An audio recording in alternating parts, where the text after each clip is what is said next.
6:35 in the AM. Welcome to the Fagan, Biegel, and Monty broadcast. Dan Fagan, can you hear that leaf blower? That is loud. What I'm wondering is why they're doing that at 6. They were doing it at 5:30 when I pulled in, too. Is that, what are they, blowing leaves? Yeah, I don't know. Maybe they're drying the ground. They're blowing them back and forth right in front of the window.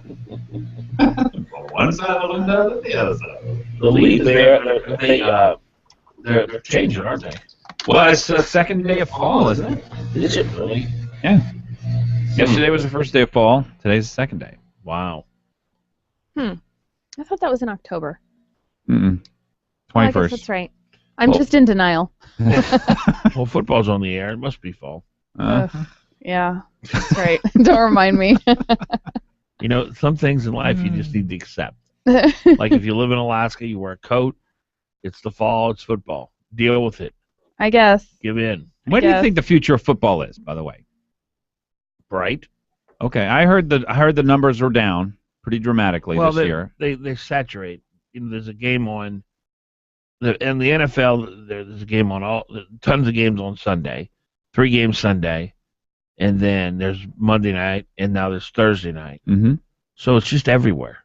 And it used to be you'd see 1 game a week or 2 games a week on Sunday, and then Monday Night Football.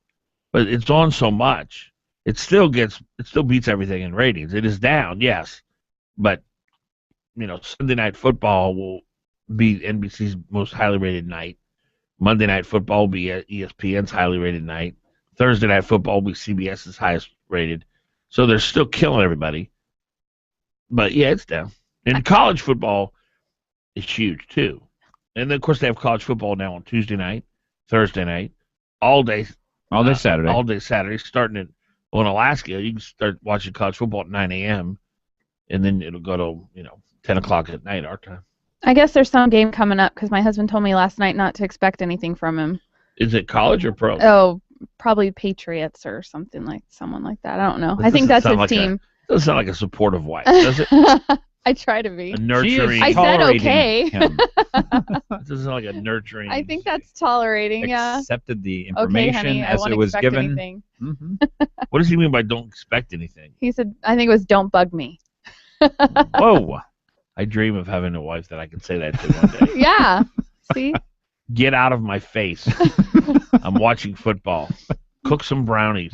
I think it was because I came home from doing something yesterday and he was sitting with a beer in his hand watching Monday Night Football. And I said, you couldn't even make me anything for dinner. Was the top button of his jeans unbuttoned? It could have been. Yeah. Very well could have been. I'm liking this guy. Yeah, this guy's scratching or something like that.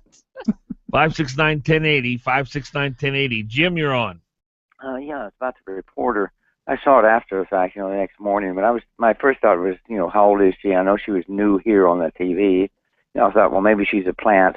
But what she's done, she made national TV. So she, the old expression, wearing your heart on your sleeve and have a chip on your shoulder. Well, she just put a cinder block on her shoulder. So if she uses the THC, it would be obvious to me it's not working for her. And an awful lot of other people, because you just don't do that. You don't go on national TV and make. You can have an opinion, but you do, Corey. You just don't do what she did. That was wrong. What she did, and she'll be paying for it for a long time. Well, if her original intent was to be in journalism, yes, she's done. But as Glenn so brilliantly put out, if her goal is to lead the pro pot movement, she's well on her way. Mm-hmm. But there's a problem.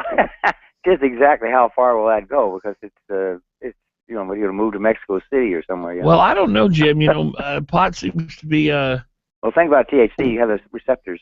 You retrain your brain when you do that. Now, explain to me what THC. That's the it's from the cannabis plant. Right. It's the resin that's in the plant. And what does it do to the brain? Well, they know it will cause your receptors in the brain to kind of go up, come down. They lose their ability to really control them. So, in other words, I can say to you, well, listen, I want you to think red apple juice, and you'll stay right on that. But if you're use THC, then when I say red apple juice, then your thought process will scatter off of red, maybe off of apple juice, and it'll go to something else. Prune, it may go to flying around in a red plane. And so a problem, see, from the time you're children, you're trained to do certain things and not to do certain things. And you learn this way. Like in the military, we learn to just hold your ground. Oh, well, I don't want to hold my ground. I want to retreat. No, hold your ground, and go. You learn that, and you can do that. There's so many things you can learn and teach your brain and your physical side, too, to do things. And this doesn't seem to help because they get a thought pattern scattered all over the place. So I would suggest not to use stuff with THC in it. Use Scotch. You know who the talk show host Michael Savage is? Yes. You ever listen to him? Yeah, and you think he's nutty, but he has some things, but he's not in fruitcake. You're right. I don't agree with a lot of what he says, but he's a great broadcaster. He's very entertaining, but he does know a lot about science and the brain and the body and physics and this kind of stuff. Was he encouraged to use it? No. Yeah. He gave this talk once. It was 10 minutes on the radio about the harmful effects of THC. And I wish I could remember it because it was the most compelling thing I've ever heard. Well, the proof is in the pudding. You've heard about the thing about stupid crooks? Yeah, well, no, what's that? They do, they go down to rob the police station, things like that. Or they go report their pot being stolen while they were trying to buy heroin, you know what I mean? That's not from eating your vegetables. Yeah. So, and it doesn't take long. See, alcohol takes at least 2 years if you drink hard liquor. You take about 2 years till you're actually physically addicted. But you can... 2 years, really? Well, yeah, physically, psychologically, in about a year. Okay, wow. Physically, you start having problems with nerve endings. Yeah. And so why is pot so... I don't know if it's addictive. See, your thought processes are scattered, and you start believing it's okay. But everybody I know who smokes pot smokes it every day. So how can it not be addictive? Well, I don't know if it's addictive, but again, your thought processes are all over the place, and so you're not going to make right decisions. Like that girl on there, how she is, I don't know, but she made a bad decision. Yeah, her judgment was definitely impaired. Right. Well, if Glen's observation is right, and I think it is, while the rest of those reporters are making, $40,000 a year, she's going to be pulling in a lot more as a spokesperson for the National Let's Get High party. Yeah, but do you really believe that you, me, or all the people in the world can save the Earth from spinning this way, that way, tilting the sun's energy? We can probably pray to our gods, but do you think I'm going to be able to do anything about the sun's output or lack of output?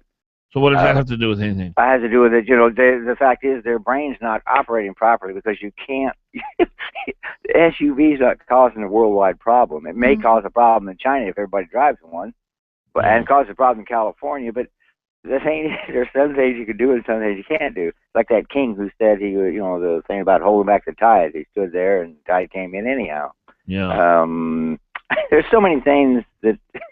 You don't want to use anything that scatters your thought processes. Right. Jim, did you ever use, or did you ever know people? I was on a fish tender once, and they were using it, and so I was in trouble. I said, so I stood on the deck, but then I could get washed overboard, so I went back in, and then I was at a party once where they were passing it around. I said, oh no, I don't use it, and they were state politicians or local politicians. They got up and left. I didn't know for sure what they were politicians until they left, and he said, oh, well, this Joe, so no, I've been in the room with it, and it causes you problems if you're in a room with a lot of it around. You start thinking about the wonders of your pencil eraser or something. It's not. I would not suggest that for anybody, especially a young person's mind who needs to develop. Yeah, that's the sad part too. So many preteens, they're not preteens, but like 14, 15-year-olds are smoking it. Well, if you tell a kid not to do something, 50% of the kids you say, now don't do that, they'll do it. Bonnie, how old are your kids? Well, I have an almost 14-year-old son and a 9-year-old daughter, but I asked my son yesterday what he thought about it, because we hadn't really talked about it, and he said, well, if it's legal, I definitely feel more like it was okay to do. Mm-hmm. And that really worries me. Well, warm climates, they don't. In a warm climate anywhere in the world, it's hard to make alcohol, and so warm climate people do turn to certain types of herbs. And I don't think they've been better off if they had been able to make scotch or beer. Thank you, Jim. Yeah, bye. So your son's going to be a pothead if he... Well, Plenty of you kids going to smoke pot if it gets legal?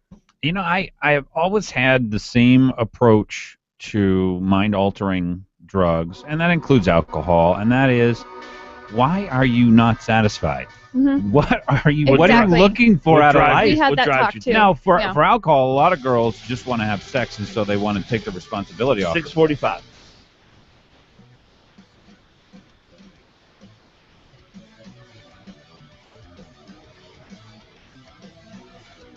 Mobiles of its kind. But you just need a couple of bundles. Best Split Firewood has them wrapped and ready to go at half of what you would pay anywhere else in the city. Best Split Firewood. Call today for free delivery in Anchorage and count them, 2 bundles of starter sticks. 727-5928. That's 727-5928. Visit their new location at 2000 East 68th Avenue in Anchorage. If you're ready for the movies, there's just one place to go. Check out weekdays.com. It's showtime. Movie times, reviews, and more. Get tickets, win stuff. Lots of information to explore. Great restaurants. Now you'll know just where to go before and after every show. Check out weekdays.com. It's showtime. Is it already time for your kindergartner to start learning reading, writing, and arithmetic? Would you like them to also learn science, history, and geography? Let's mix in the fun of music, art, and learning through play. Anchor Lutheran School offers this and much more in a class of no more than 22 students. Kindergarten through junior high enrolling now. Anchor Lutheran School on Arctic Boulevard, just north of Diamond. Visit alsalaska.org or call 522-3636 to learn more. Hot Talk KOAN, man.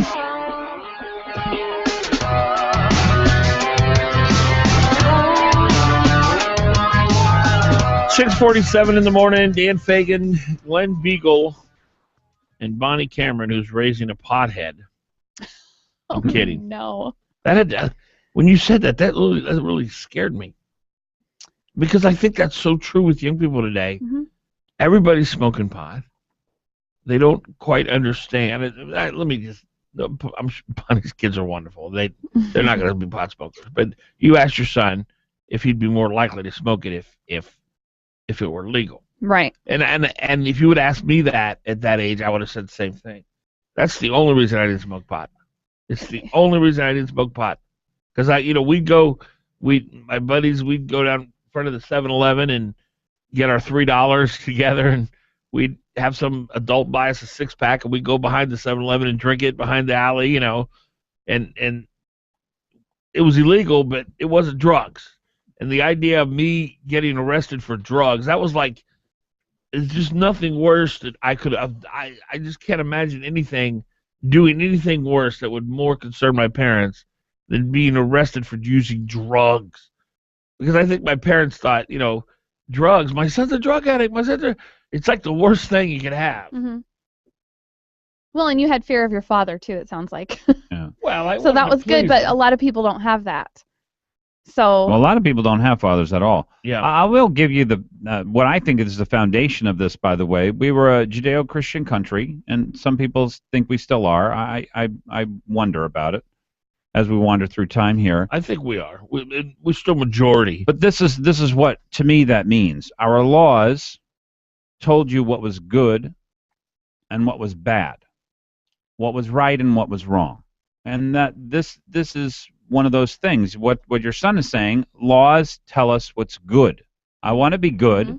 and if they say it's legal, then it's good. That's exactly what he said. Okay, so that's where it comes from, and it comes from this Judeo-Christian foundation, mm-hmm. which our country has always been, where you could trust that the laws help to govern and help judge this is good, this is a good act or an evil act. And the pot people, they try to go to the alcohol reference. Alcohol does more harm. Alcohol. That's probably true because many, many, many more people drink alcohol than use drugs. But I believe that the vast majority of people who consume alcohol do it responsibly. Mm-hmm. So it's something that we have done in our society that, a lot of destruction, a lot of marriages end, a lot of domestic violence. But the majority of people who consume alcohol do it in a responsible way that it does not adversely affect their life. Mm-hmm. I just don't think that's the case in pot. They say 10% of people are going to work high. Ugh. Who Like of the general population? Yeah, it was high some from pot? Yeah, that's my understanding. That was What some percentage- statistic on Drudge. What does it say? What percentage of Americans smoke pot? No, they said we were the highest at 17%. The Alaska. Well, we had a high guest here. Yeah.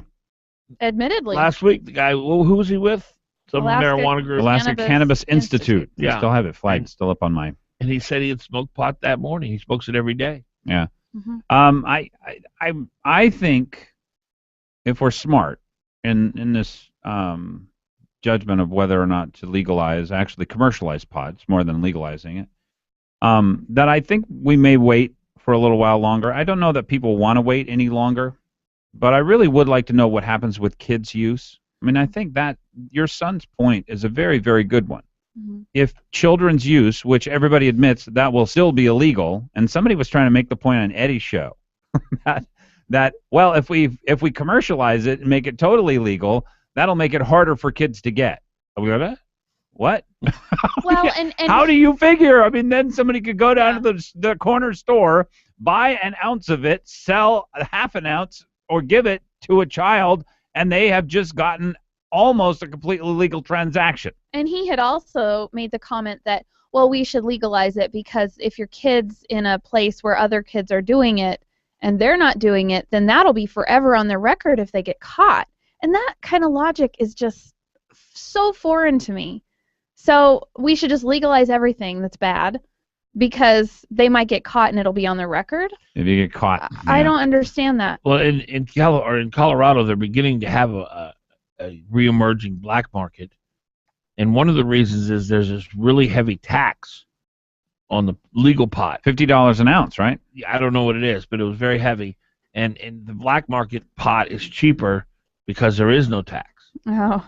And so that would never happen, Dan. I don't know why you were saying that because that would never happen. The pot people tell me that doesn't happen. As soon as they legalize it, all the problems of black market stuff go away. Don't you understand that? And Haven't you gotten that? Didn't you get the memo? Have you noticed sarcasm, right? Have you noticed how they're using prohibition now? We're prohibitionists. Yeah. It's the new I don't know, guilt word. well, would you admit this, that the pro-pot people are sincere? They really want to hit the reefer legally? Well, they can already, which is what I don't really get. Well, they want to be able to grow it. They want to grow it, and maybe they want to buy it. I guess the purchase of it, that's the illegal part of the process. Mm-hmm. I don't think it's legal. I can't go out and buy pot right now, can I don't think you can buy it, but you can grow it. But with this 5 plants or something like that. With this ordinance, you can go to a place, a pot store. Yeah. Right? Yeah. Right. And they want it more accessible. And if you smoke pot every day, and every one of your friends smokes pot every day, pot is really your world. So you can see why these people are so passionate. Well, and it's not just about smoking. It's about being able to use it in products and sell the products and, use it for pain management and stuff like that. So I do understand their point on that, but I just think that it's opening up a big can of worms. Yeah, streets is another one. So kids use, I'm looking for the statistics coming out of Colorado and Washington on kids use, whether or not that has gone up. Use by adults, I really think, that the goal of having legalized marijuana for these guys should not be that as many people as possible smoke it. Mm-hmm. And I'm guessing that would be a negative, seen as a negative by people who may want to legalize but don't want any more people to use it. What happens on the streets? Are there more accidents? And do people get into other drugs? Let's look big picture here for a minute. Dan Fagan, Glen Biegel, Bonnie Cameron, we're on KOAN, KVNT, our 269-1080. 569-1080. 569-1080. Or you call 269-1080 and really piss somebody off at 7. 569-1080. Isn't this just a symptom of a culture that's hurting and broken? Mm-hmm. Why do so many of us with such great wealth, we've got 1,000 channels on our cable box, we get we get our fancy coffee latte every morning, we have nice SUVs, we go on fancy vacations, we all live a very good life. Why is it that we're all so hurting and need medication and need to medicate ourselves from life's realities? Why is that? I wonder. It's just I wish somebody would call up. I know that there are people who use pot. Call us up and tell us what it is you're looking for. But I don't think our culture hurt like it hurts now back in the 50s. Mm-hmm. When if you had a town of 25,000, maybe there were 2 people that got divorced. Mm-hmm. It was unheard of. My mom told me that. She grew up in Mount Hope, West Virginia. Cutest little town in the hills of Appalachia. Just there was one couple got divorced when she was in high school, and it was like the talk of the town. They couldn't believe it. Yeah. Well, and the thing is, I do think marriages were happier then too. Mm-hmm. Oh, no. Why? The feminists want you to believe that women were oppressed. Oh, that's right. They were oppressed. So is this feminism? Is this leftism? What has caused us as a culture to have to medicate ourselves? Whether it's food, look how widespread pornography is today. Let's face it, the internet is pretty much just pornography now. I mean, it's by far the #1 most visited sites. People who workaholics, prescription drugs, completely out of control. Mm-hmm. Everybody's on some kind of medication now. Look at the lines in Fred Meyer's Pharmaceutical. Mm-hmm. I mean, alcohol. Now there's pot, meth. I mean, what is it about our culture that we can't make it day by day without some kind of medication? You got to take meds for the side effects of your other meds. Is it leftism? Is the religion of leftism, which says you are God, you are to live for your own self and your own pleasures, eat, drink, and be merry, for tomorrow we may die?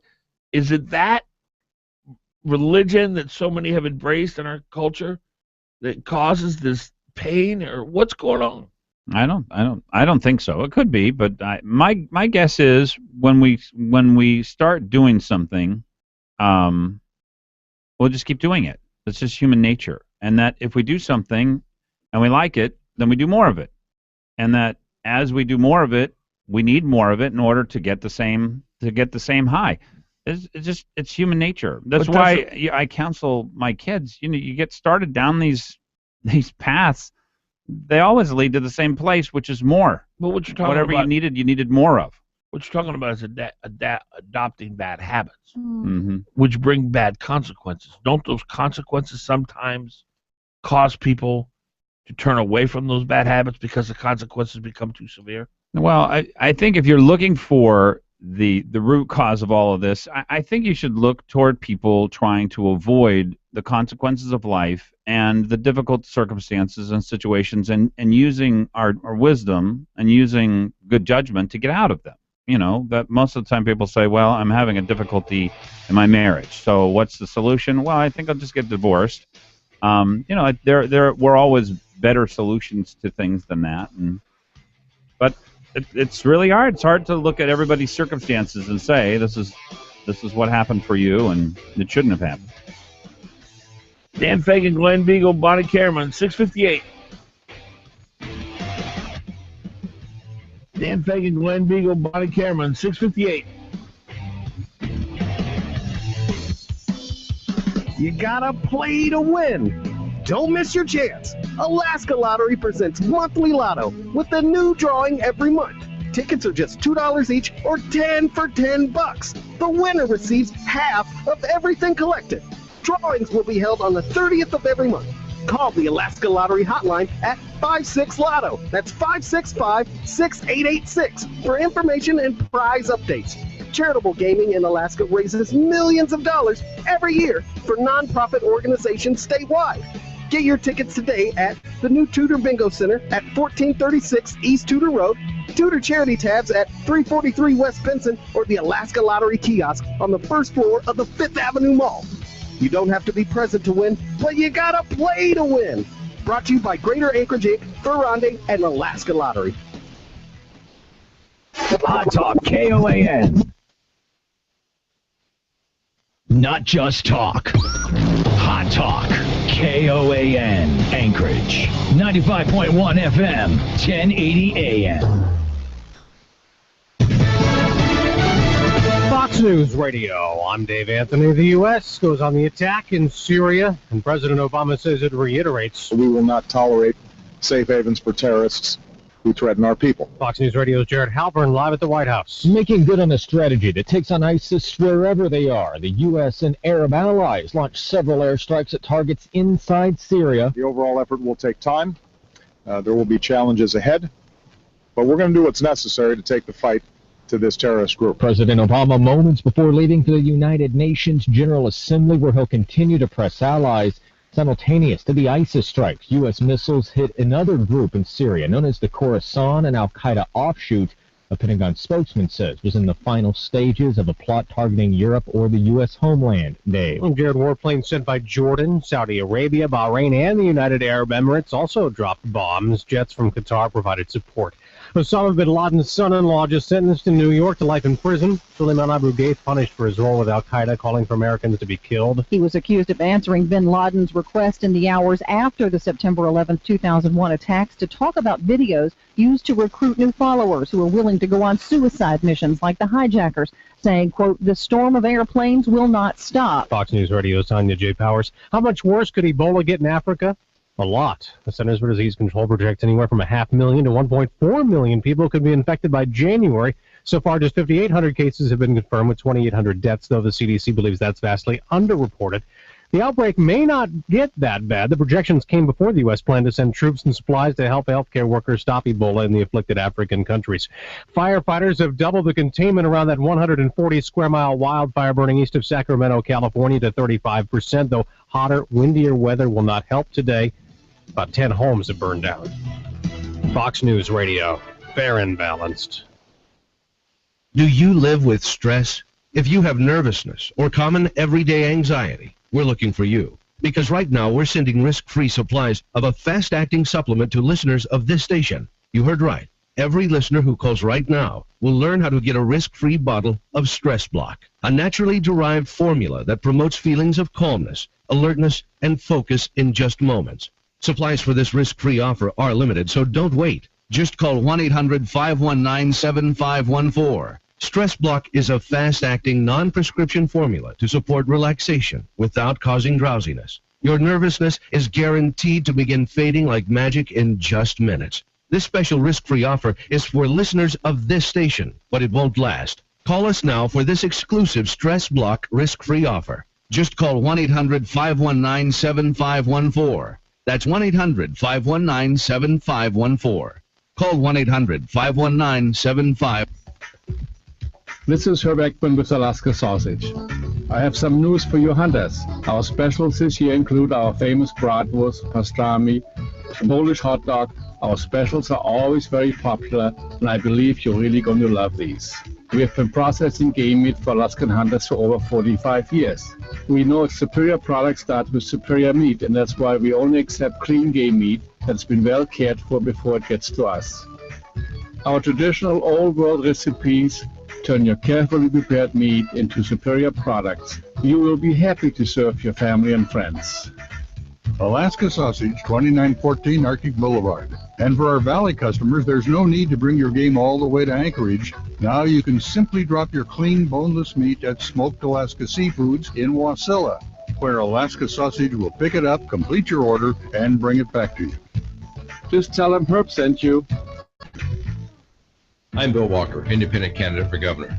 Byron Malott and I set partisanship aside to form a unified ticket to lead Alaska. My mentor, Wally Hickles, said, during the early days of Alaska, it wasn't them and us, it was all of us. I'm Byron Malott, candidate for lieutenant governor. Bill Walker and I share a passionate belief in the future of Alaska. Our history is one of uniting to overcome even the greatest of odds. Our best achievements come when we put Alaska first. Paid for by Bill Walker for governor. What if buying your next car could actually be enjoyable? At Payless Car Sales, we believe it should be. If you're in the market for your next car, come by and meet our knowledgeable staff and explore our selection of quality vehicles. We offer military discounts, and we give all of our customers Carfax history reports. We can also provide warranties and handle all of your lending needs. Just like driving your car should be enjoyable, so should buying it. Visit us downtown at 919 East 5th Avenue or on our website at PaylessSales.com. Payless Car Sales, where Alaskans drive. When Malarkey Mark Begich ran for U.S. Senator, he made a lot of claims about his record as Anchorage mayor. Begich knew the truth wouldn't come to light before the election.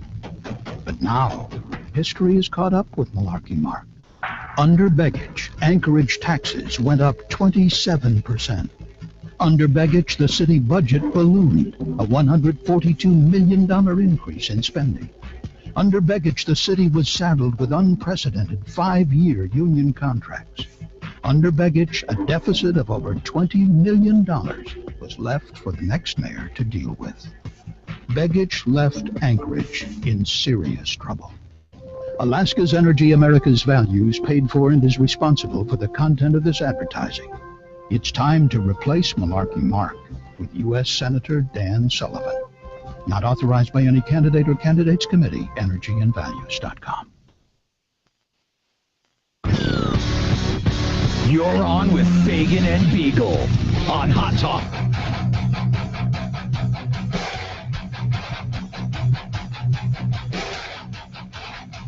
Six minutes past 7 o'clock. Dan Fagan, Bonnie Cameron, Glen Biegel. Our number 569-1080. You looking for a vehicle? You want to pay more? You want to pay less? Well, if you want to pay less, go see our friend Ollie Sheik over at Payless Car Sales. What a beautiful selection of vehicles he has. Cars, trucks, SUVs. Some of the most gorgeous vehicles you'll ever see. And Ollie Sheik, he treats his customers right, one customer at a time. He builds his business one customer at a time. And they're so good at what they do over there. His sales staff, they're non-commissioned, so they're not going to pressure you. What they're going to do is they're simply just going to answer your questions.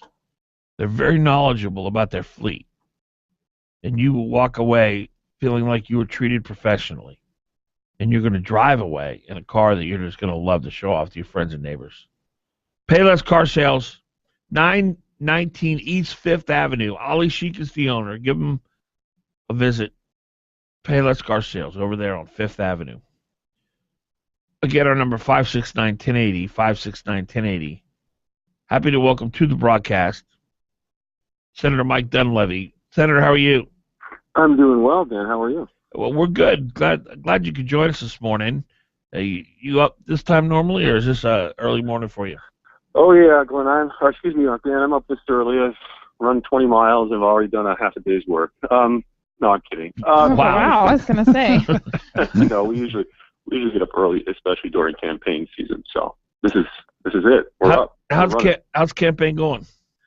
It's I think it's going really well. I mean, we've got half of our district is a new district, and it's as I describe it to some folk, it's bigger than many states and some European countries, but it's a very large district. It goes from south of Cantwell down the parks all the way to city of Houston, and then skirts along the mountains just north of Wasilla and Palmer, and then goes up the Glen all the way to Glen Allen, down to Valdez, up just north of Delta, and they've thrown in the fine city of Whittier into the district as well. So it's a long district. I was talking to one of my fellow senators who's running for office, and I said, "How long does it take you to drive across your district?" And they said, "Well, on a bad day, it's 20 minutes."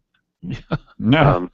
This one takes a little bit longer, but great district, great people. So you're not Wasilla Palmer proper. You're not. That's not your district. No, just north, just above the city limits. But Okay. As you know, the valley, the core area. Sometimes it's very difficult to tell where the city limits are, but just right above the city limits. So I guess it's a pretty sparsely populated district. Parts of it, yeah. There's a lot of most of the population is going to be in the Willow, Houston, just north of Wasilla and Palmer area, Sutton, Valdez and Delta. Man, it's got to be one of the prettiest districts in the country, though. It is the prettiest district in the country. Gorgeous. We've been talking about this pot initiative today. I know you're in education. You deal with young people all the time.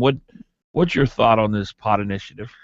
I'm not in favor of this pot initiative.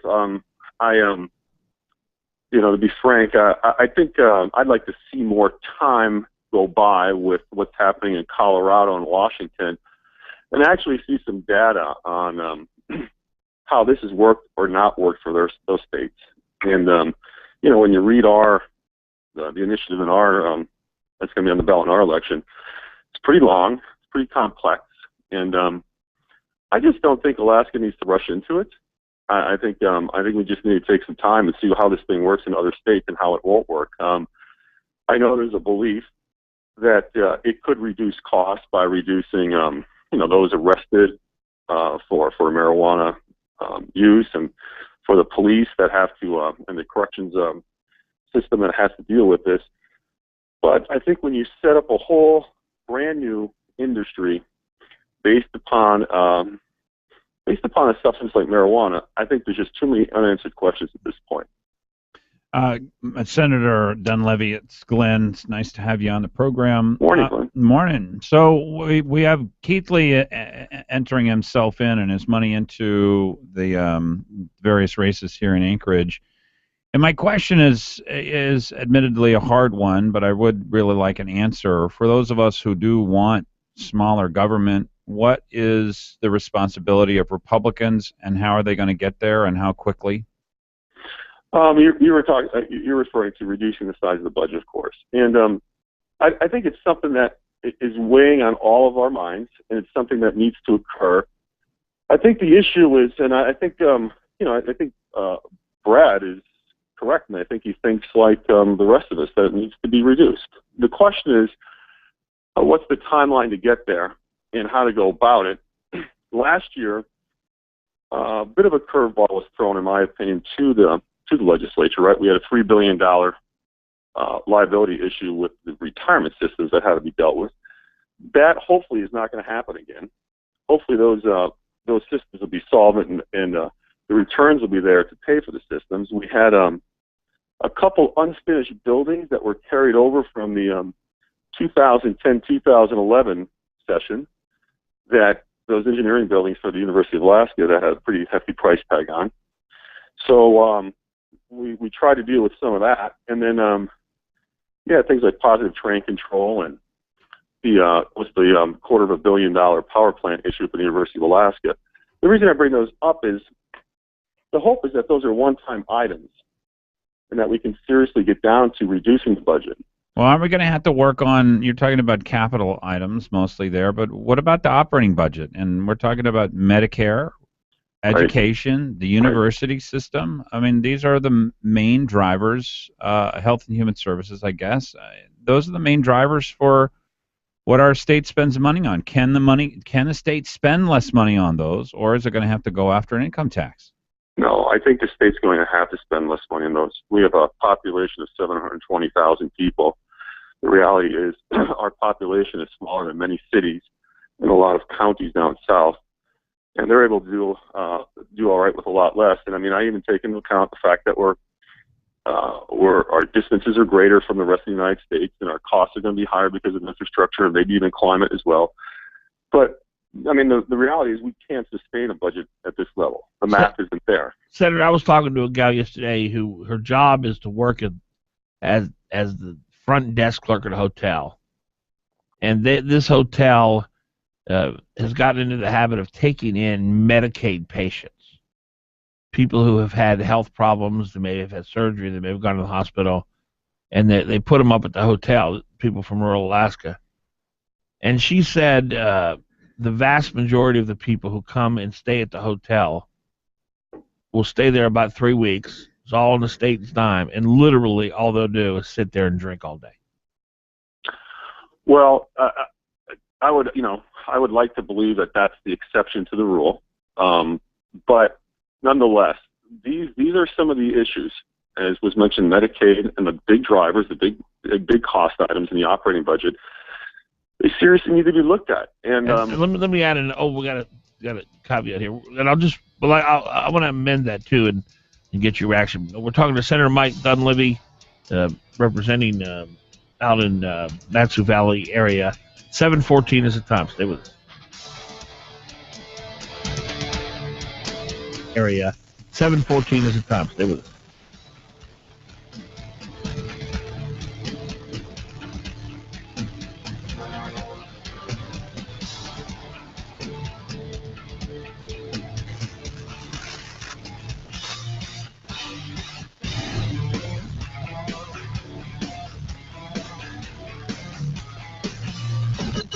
Fagan and Biegel on Hot Talk KOAN and online at 1080KOAN.com. When you got the best ingredients, the pizza comes out right. That's just what we're cooking for every appetite. Experience the flavor, call us right away. 24/7, it's a pizza party day. For the past 20 years, Sicily's Pizza has served Alaskans hot, fresh, quality pizza at a great price. And as a special thanks to all of their loyal customers, Sicily's is having a 20th anniversary sale. Any pizza, any size, for just 20 cents. Now that's an offer that you really can sink your teeth into. Call 333-8000 and order the Sicily's 20th anniversary special. Buy any pizza, any size, and get a second pizza for only 20 cents. Order online at sicilyspizza.com. Offer valid for pickup and carry out only. Best ingredients, best pizza, Sicily's. Just call Sicily's Pizza. 333-8000. Hi, my name is Mike Ferris, President of Alaska Enterprise Solutions. We are the face of Xerox in Alaska. Xerox is a trendsetter, and AES Xerox is following in those footsteps. We are the document management experts, specializing in short-term rentals of copiers and scanners. We have offices in Anchorage and Fairbanks, and we are your Xerox professional agency with an Alaska focus and worldwide support. You can reach us at aesalaska.com or 561-5100. This is Dr. Ellenberg. Are you tired of taking medications? Do your medications create more side effects than solutions? Do you want more than 15 minutes with your doctor? If you answer yes to those questions, you should consider calling the Ellenberg Center for Natural Medicine. At our center, we take the time to listen and focus on finding the cause of your health problems. Whether you have a cold, high blood pressure, diabetes, or cancer, we can help. Call the Ellenberg Center for Natural Medicine at 563-2366 or visit us online at drellenberg.com. We can help. You're on with Fagan and Biegel in the morning. Give him a call. 56.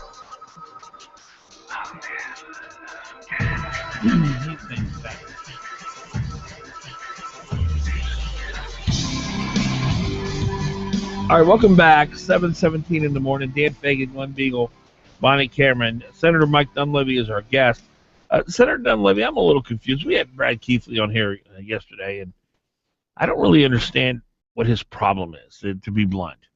Because, and tell me if I'm wrong about this, but isn't it true in the last 3 years, both the operating budget and the capital budget have gone down each year?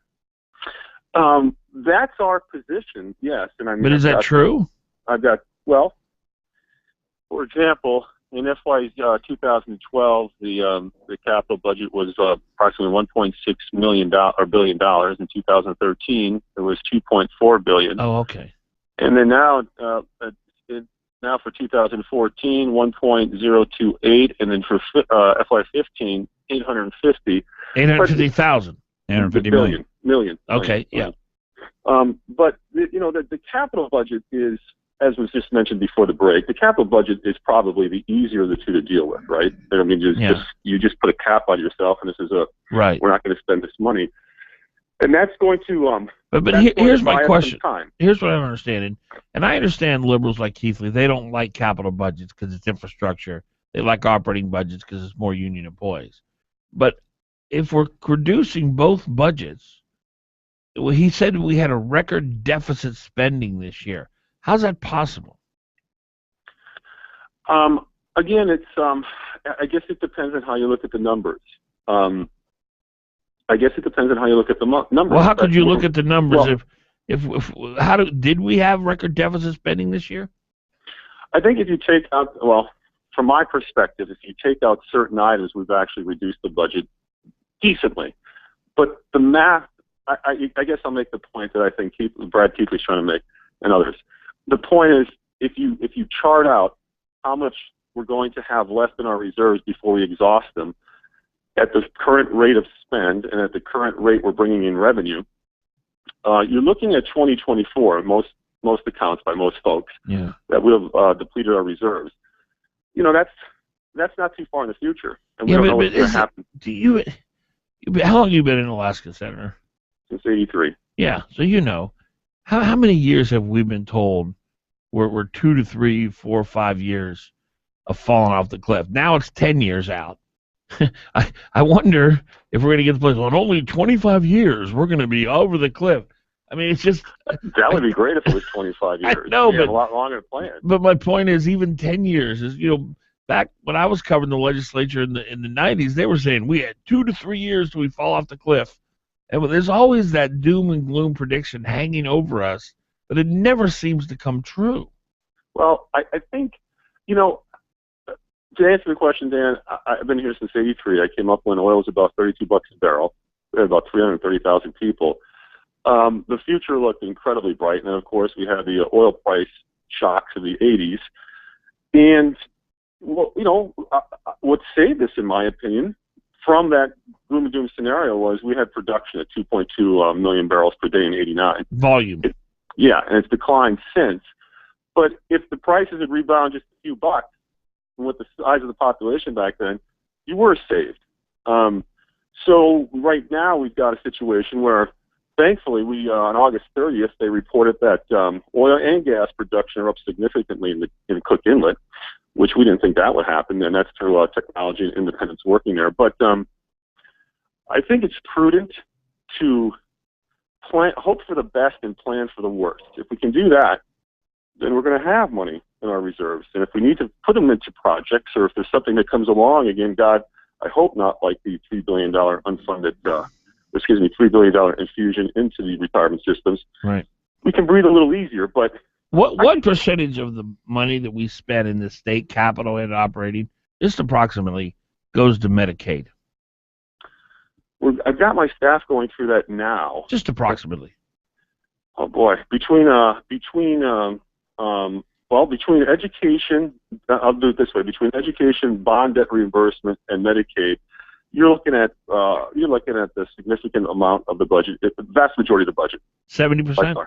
Yeah. Mm-hmm. Wow. All right, I'm trying to work through. We just did no on one. We look like we had some good production numbers from last year to this year. Are those, does this factor into extending the life of how long we really have before reality of having to do lower spending infringes itself? Again, Glenn, I think those numbers are subject to interpretation, and in reality, when the production volume comes in and the price comes in. I think Do you think we'll get more money, more oil in the pipeline next year? Is that possible? I hope, but I do believe we'll get more oil in the next 2 to 3 years. I'm not sure about next year. Again, I looked at Cook Inlet. I looked to all of these basins, Cook Inlet, Texas, and others, that when you apply technology and you have the right business climate for folks to invest, inevitably they produce more oil. So, do you think Alaska can wait 2 or 3 years? I realize that it takes a long time for people to get for new oil to come online, but they did make 5 new platforms to put up on the North Slope. I think no. I don't think we can wait, and I think that hope is a poor strategy for actually planning, and that's what I'm trying to say is that we have reserves right now, but we will exhaust them if all things stay the same over a certain period of time. And if you just graph it out and chart it out, and I know what Dan's saying. Like I said, I've been here since '83, and I've heard the same thing over and over again. But we did have significant amounts of production back then, and we weren't sure what the price was going to be. It was unprecedented to drop to $9 a barrel after being up at $32 a barrel. So my answer to that is, I hope it can buy us some time to get our fiscal house in order, and to be able to have a sustainable budget. I think we can. And the folks I talk to in the Senate, at least, I have a strong sense of commitment, actually, to work on this coming year. Well, and that's what I hear from a lot of legislators.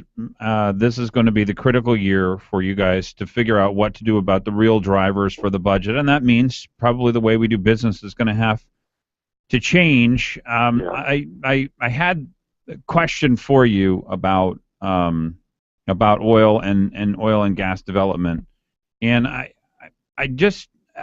heard this statistic. And somebody told me this, and I brought it up with Les Guerra, I brought it up with every legislator, and I want to know if you've heard it, and I want to know if you can verify it, that we get more in tax revenue at $96 a barrel under Senate Bill 21 than we did under ACES. True or not true?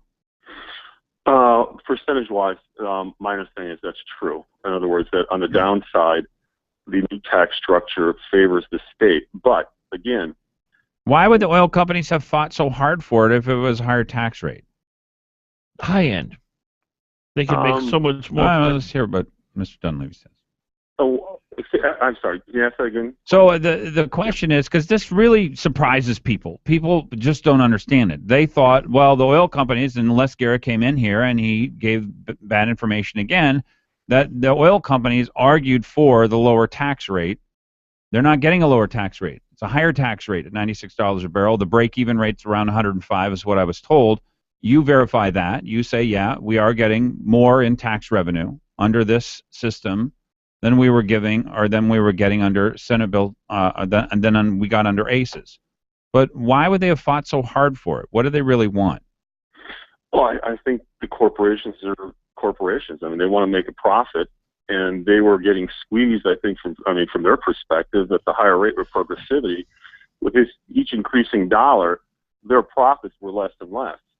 And it would get to a point where the investment in those fields starts to become a question for them. Now, with that said, under ACES, one of the larger problems, or one of the bigger problems associated with ACES, was the capital credit concept. I mean, we're pushing upwards of $800, $900 million across the table just for capital improvements, with no tied guarantee or commitment to production.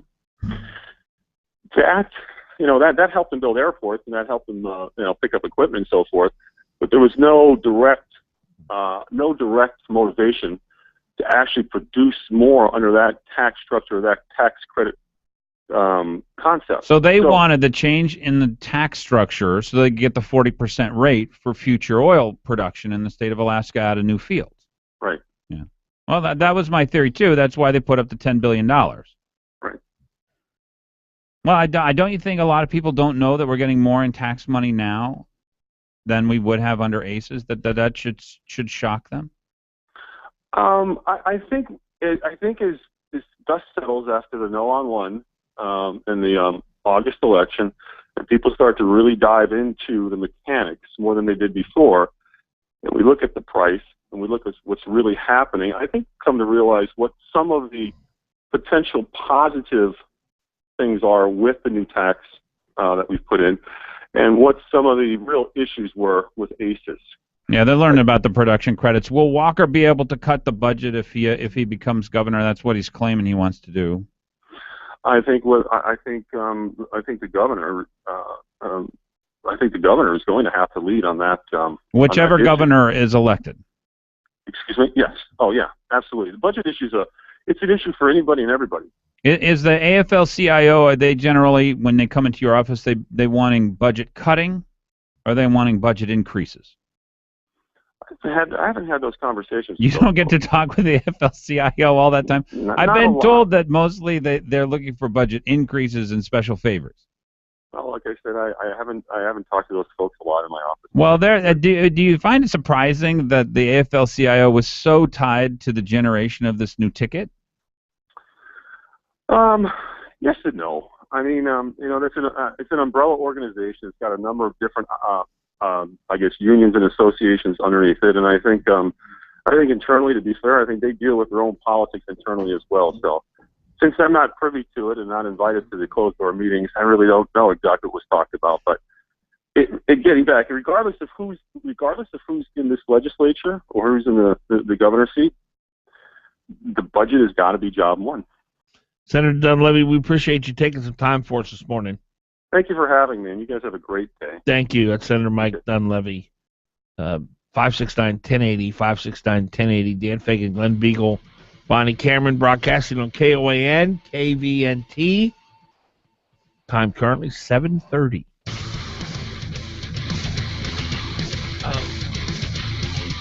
Only 7:30.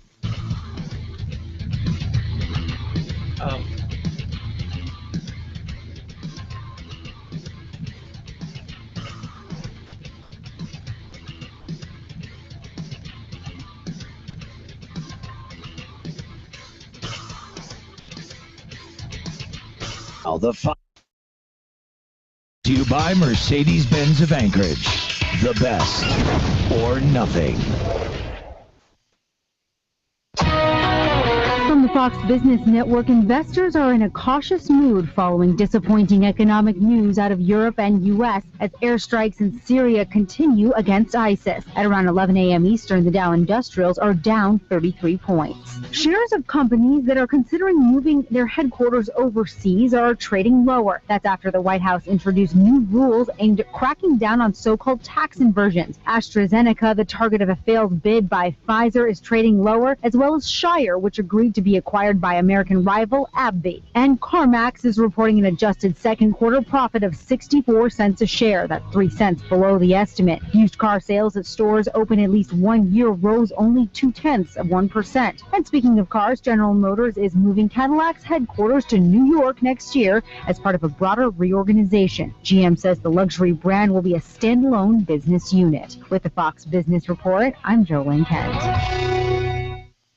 Solar is the way to go. Many state solar incentives are almost gone. The big federal solar incentives are slated to disappear in 2016. If you wait, it could cost you as much as 30% more to make the switch. Escape the coming big energy price increases with 1-800-MY-SOLAR. We finance, and we're a local company. Over 12,000 people call us every month. Call 1-800-MY-SOLAR for a free in-home assessment. My home, my savings, 1-800-MY-SOLAR.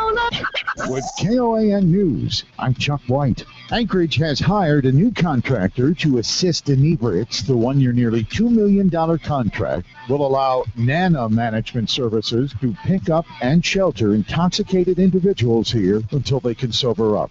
An Anchorage TV reporter has quit her job in dramatic fashion in order to promote the legalization of pot. And Kenda explains. The clip was extremely popular on Facebook, so you may have already seen it. KTVA reporter Charlotte Green dramatically outing herself as the owner of a cannabis club and saying she'll work towards the legalization of marijuana. Then an expletive, and I quit. A baby was born inside the Anchorage jail over the weekend. The mother is a 24-year-old woman who was in custody for shoplifting. She reportedly told her jailers that she hadn't known she was pregnant. Who knew prison food could be so fattening? That's your Hot Talk News update. This afternoon, mostly sunny, high 55. For tonight, clear skies, low 35. Tomorrow, clouds and sunshine, high 54. Wednesday night, low 34. Thursday, plenty of sunshine, high 52. Friday, sunshine and clouds, high 52. Hot Talk, breaking news, and the latest weather. KOAN 95.1 FM and 1080 AM. It's a very special event. Barnes & Noble Bookseller and Alaska Jewish Museum proudly present America's premier author and lecturer on Jewish literature and culture, Joseph Telushkin, for a book signing and lecture event for his newly released New York Times bestseller, Rebbe. One night only, Tuesday, September 30th, 7 p.m. at the Alaska Center for the Performing Arts, Sidney Lawrence Auditorium. Tickets at centertix.net. Learn more at alaskajewishmuseum.org. When I grow up, I want to be a pro basketball player. An elementary school teacher. No matter what dream you choose or where you are in life, Country Financial helps you and your family grow your own way. Or maybe a veterinarian. A mom, a doctor, and president of the United States. Maybe an astronaut or, an Olympic gymnast. You can grow your own way. We know some dreams take a little longer to achieve, which is why your local Country Financial representative offers helpful advice on everything, from auto and home insurance to financial planning, education to retirement, and business insurance too, so that you can continue to grow and dream. Or maybe an accountant, like my dad. For more information, visit countryfinancial.com or call 1-866-COUNTRY. Country Financial. Grow your own way. Hot Talk KOAN, man. You're on with Fagan and Biegel. 1080KOAN.com.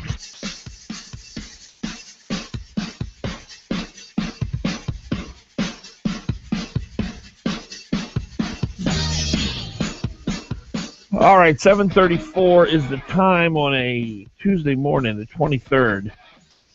Our number 569-1080, Dan Fagan, Glen Biegel, Bonnie Cameron.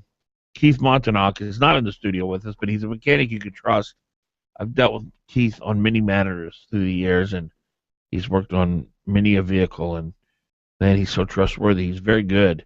We've had Keith on the show and on my old show, and we used to play Stump Keith, and we just one caller after another. We'd have 25 people call up, and they'd try to stump him, and he'd always have an answer as to what they'd give a symptom, and he'd know exactly what it was, and he's just a brilliant mechanic. He really knows his stuff.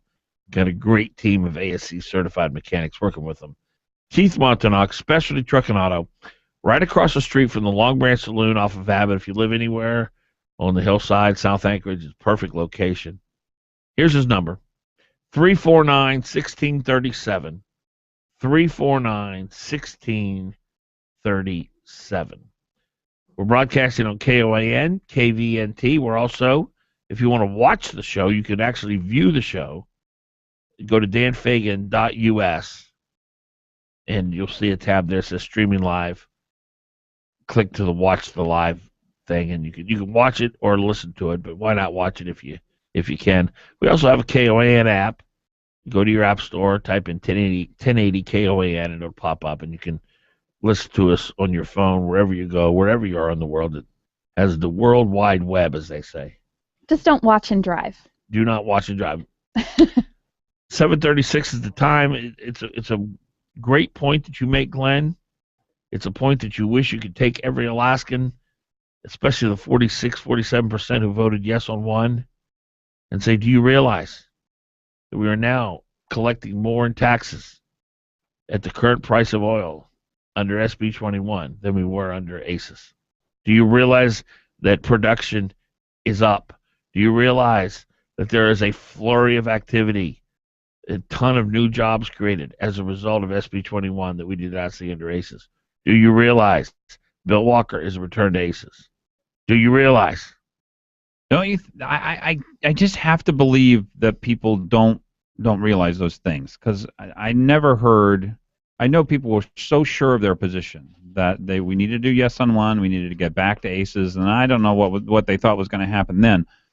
But they really didn't have any answers to any of the strong objections to that I had. That we had 5 new platforms going on, we had more platforms operating. That really was the reason why we're driving more oil now out of existing fields.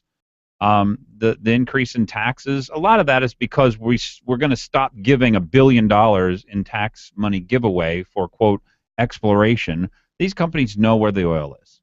They don't need to go find it. They just need to go drill it, which means they need drilling platforms. That's what we're incentivizing now. I'm still struggling myself with why were oil companies so sure that they wanted this, because we're collecting more tax revenue at this level.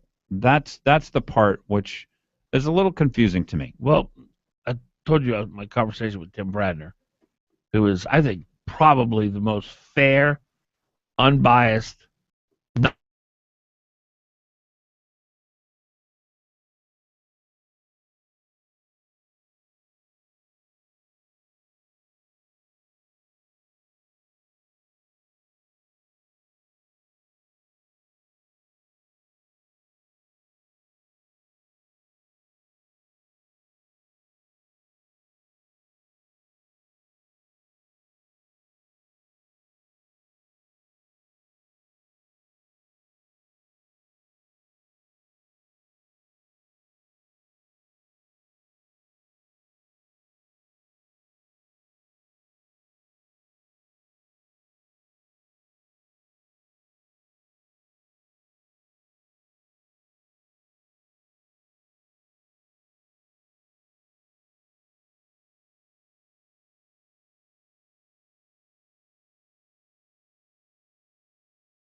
15, 20 year from now scenario where they had totally new oil fields that they drilled in Alaska at 40%, that's, so that I agree with you. They get the benefit at the upside if the irrational oil price did go to $140 a barrel, even though there's a glut. When you say irrational, yeah.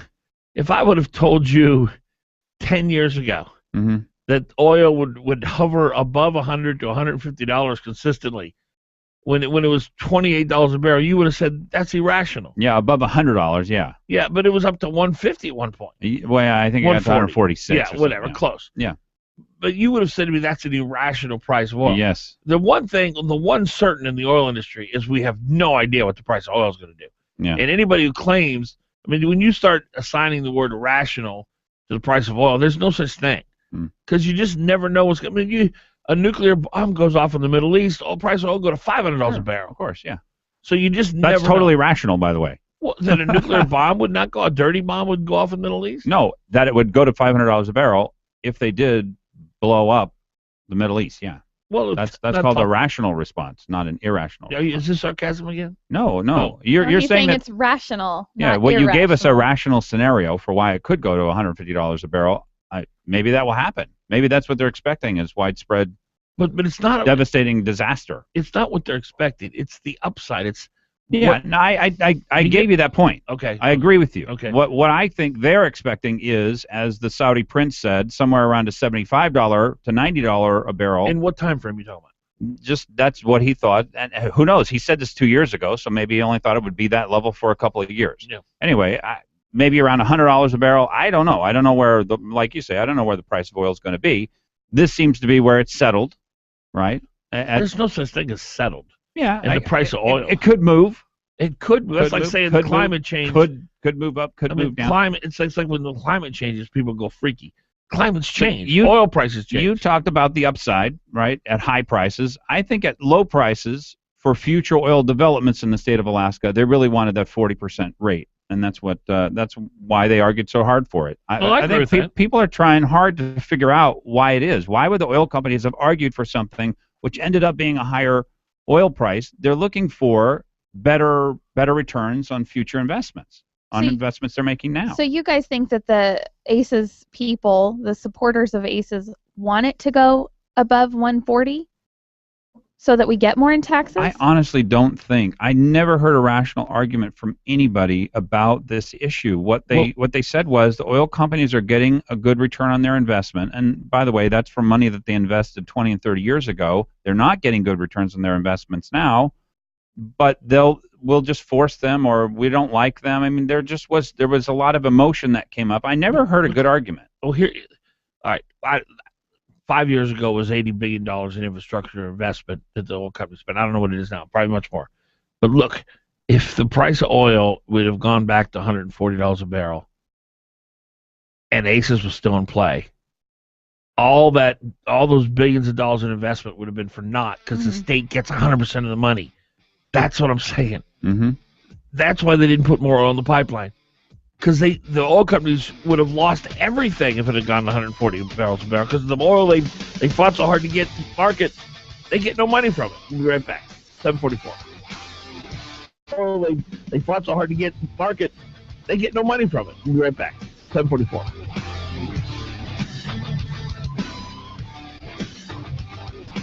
Don't just sit there. Give them a call. 569-1080. Join the conversation. KOAN. Just 10 miles north of the entrance to Denali Park is the town of Healing. It's got beautiful scenery, abundant wildlife, clean air, and Alaska's largest coal mine. Now you're probably wondering, can a coal mine operate in harmony with a national park? Ask the locals. They'll tell you it can, and it has for decades. Healy has been home to Usabelli Coal Mine since 1943, but you can hardly tell there's a coal mine nearby. That's because every summer, Usabelli employees roll up their sleeves and plant thousands of trees on lands that were once mined for coal. Within a few years, the land is restored to a natural state. Ideal habitat for Alaskans of every species. Yusa Valley Coal Mine, restoring Alaska to the way we found it. If you're ready for the movies, there's just one place to go. Check out moviesacre.com. It's showtime. Movie times, previews, and more. Get tickets, win stuff. Lots of information to explore. Great restaurants. Now you'll know just where to go before and after every show. Check out moviesacre.com. It's showtime. Trail Boss Solutions is your local award-winning, nationally recognized construction and remodel firm. From handyman services to kitchen design and remodel to custom home construction, Trail Boss Solutions has the experienced professionals to take your project from initial design through completion, on time and on budget. Trail Boss Solutions is the only call for all your construction, design, and remodel needs. Please visit us on the web at trailboss-solutions.com or contact Trail Boss Solutions direct at 646-1403. You're on with Fagan and Biegel on Hot Talk KOAN and online at 1080KOAN.com.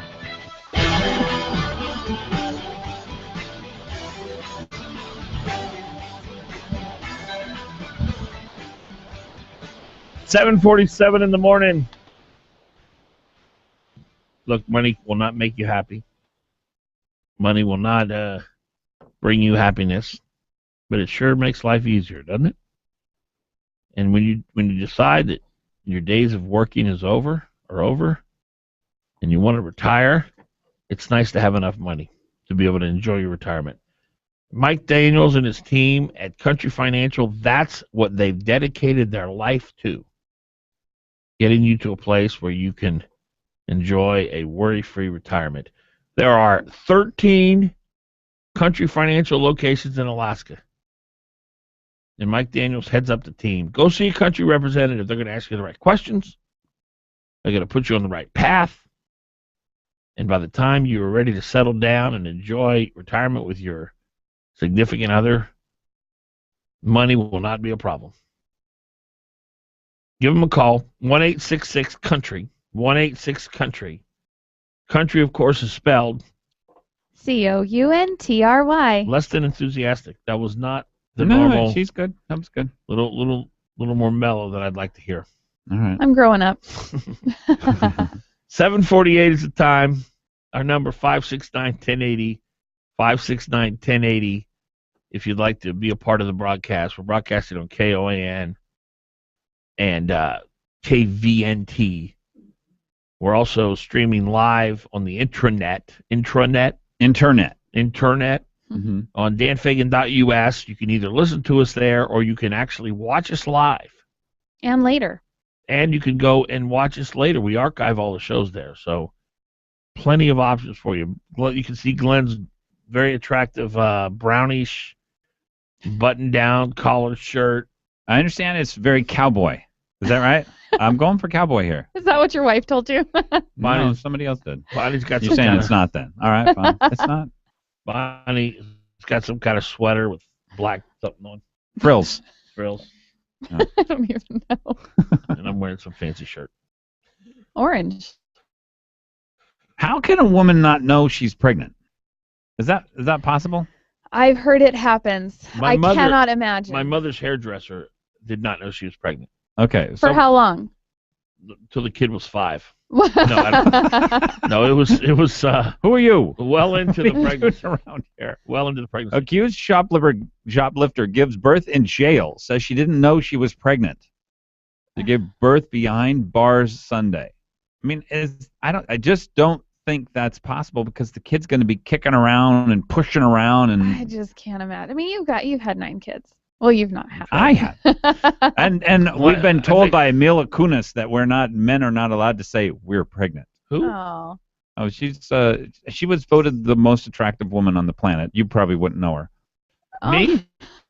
Yeah, let me tell you, I've got plenty of attractive women. Well, you should know who Mila Kunis is. It's really mean. Am I wrong? That he shouldn't know supposed to be that? that mean. I've not dated Mila because I was busy that night. She called me. Understood. But I was busy with one of my other women. So we've lost Bonnie. Bonnie, come back to us. Oh, you guys. All right. But She was on that 70s show. Yeah, she was on that 70s show. She said Honestly, that you honestly think I watch sitcoms? men are no longer allowed to say that we are pregnant. So I'm not saying that on behalf of her. But so I haven't been pregnant 9 times, but my wife has. But I don't understand how somebody wouldn't know they're pregnant because the kid would be kicking around. I don't know. Maybe if they're really big or the kid's kind of lazy. Still. Really big with a lot of indigestion and a tapeworm, or I really don't know. I mean, there are things that, I don't know, there would just be definite signs. Yeah. I don't know. We don't want to get into too many of the lady functions here. I think that's what she's I could. I mean, I basically saying. It's something I really want to talk about, but that's I don't get it. So she has birth behind bars. This seems like she was trying to cause trouble, is my guess, and I don't know. I mean, what motivates? You think she was trying to get in trouble and trying to get caught so she'd go to prison and have the baby for Starting in free, jail, or wasn't she?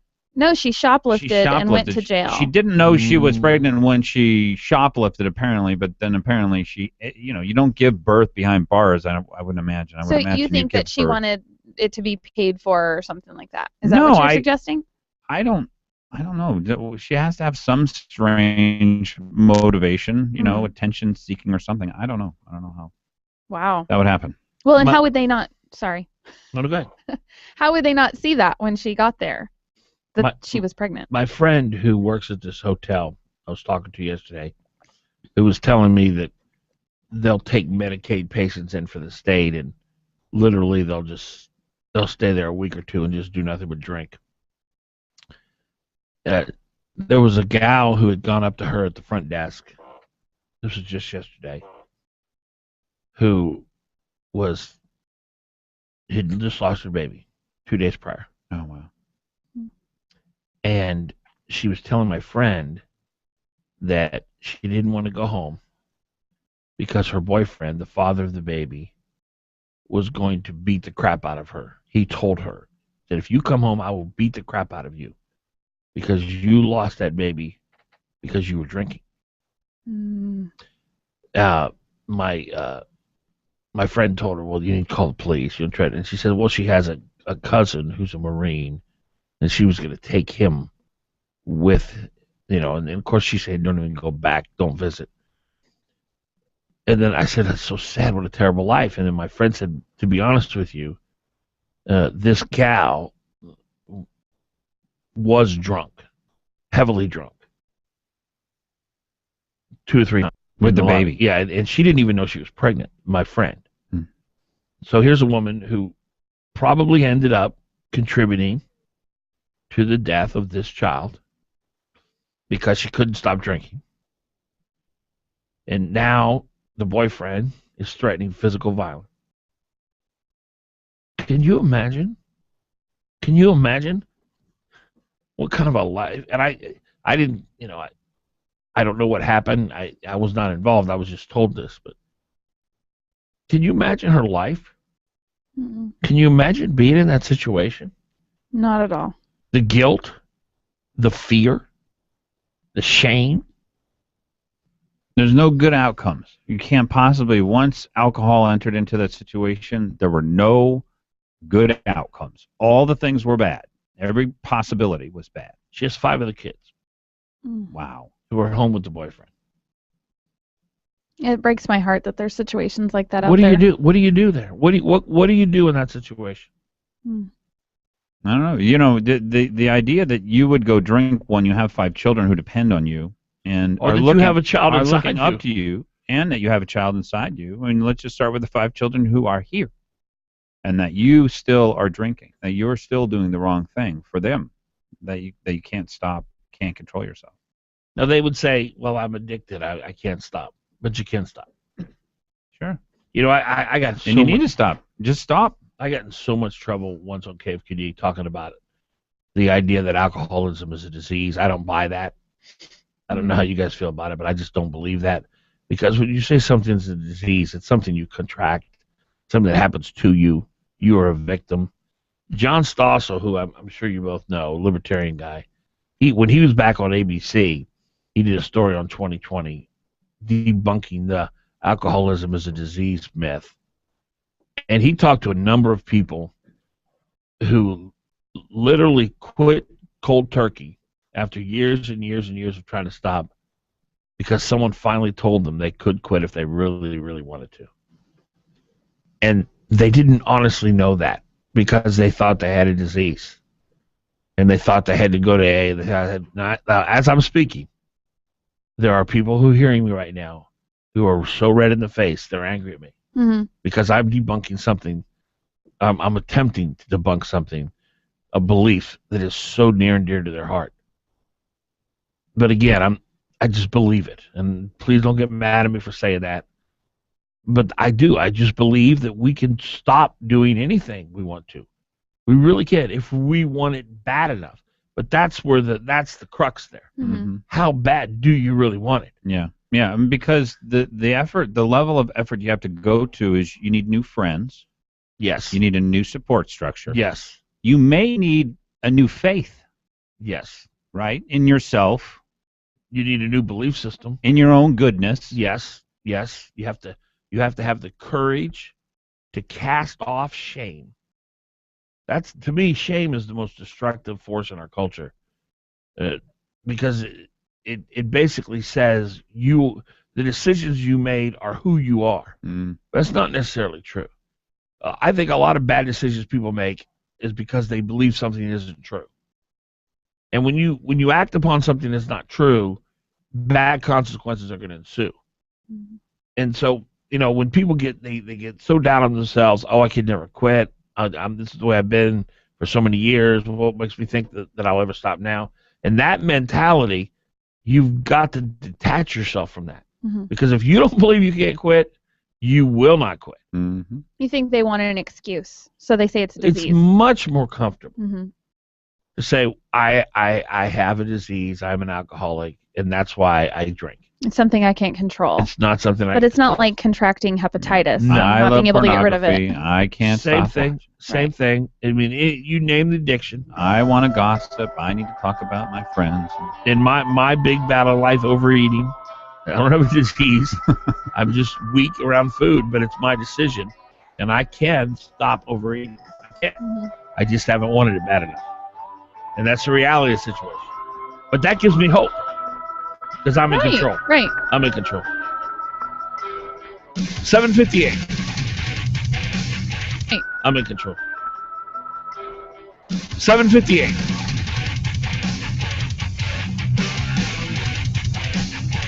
Anchorage. Wow, that's cool. Okay, back to the commercial. Best split firewood. Call now, 727-5928. That's 727-5928 and get 2 bundles of starter sticks with your order. Hold on, 2 bundles of starter sticks and free delivery in Anchorage? That's way cool. Best Split Firewood will deliver mostly all birch split and ready for your fireplace or wood stove, no matter how much you need, a quarter, half, or full cord. They have the best firewood in the city, and they'll even mix in some spruce if you ask for it. And don't worry if you just need a couple of bundles. Best Split Firewood has them wrapped and ready to go at half of what you would pay anywhere else in the city. Best Split Firewood. Call today for free delivery in Anchorage and 2 bundles of starter sticks. 727-5928. That's 727-5928. Visit their new location at 2000 East 68th Avenue in KOAN Anchorage. It's not just talk, it's hot talk. 95.1 FM, 1080 AM.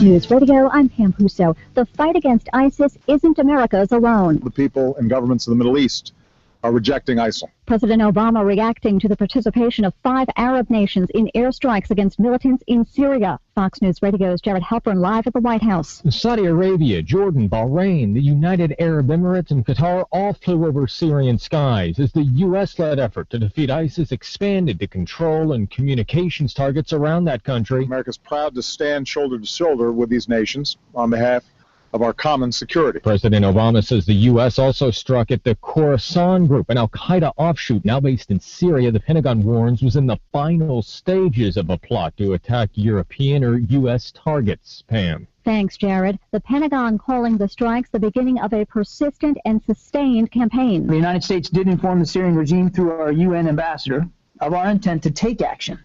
There was no coordination and no military-to-military communication. Pentagon spokesman and Rear Admiral John Kirby. Life behind bars, the sentence handed down in New York to Osama bin Laden's son-in-law. Earlier this year, Suleiman Abu Ghaith was convicted on charges of conspiring to kill Americans. He testified in his defense, saying he was an al-Qaeda recruiter and his role was a religious one aimed at encouraging all Muslims to rise up against their oppressors. He also said he only agreed to meet with bin Laden in a cave on the night of September 11th out of respect for bin Laden's standing. Fox News Radio's Tanya J. Powers in New York. In a video after the 9/11 attacks, Abu Ghaith warned that the storm of planes wouldn't stop.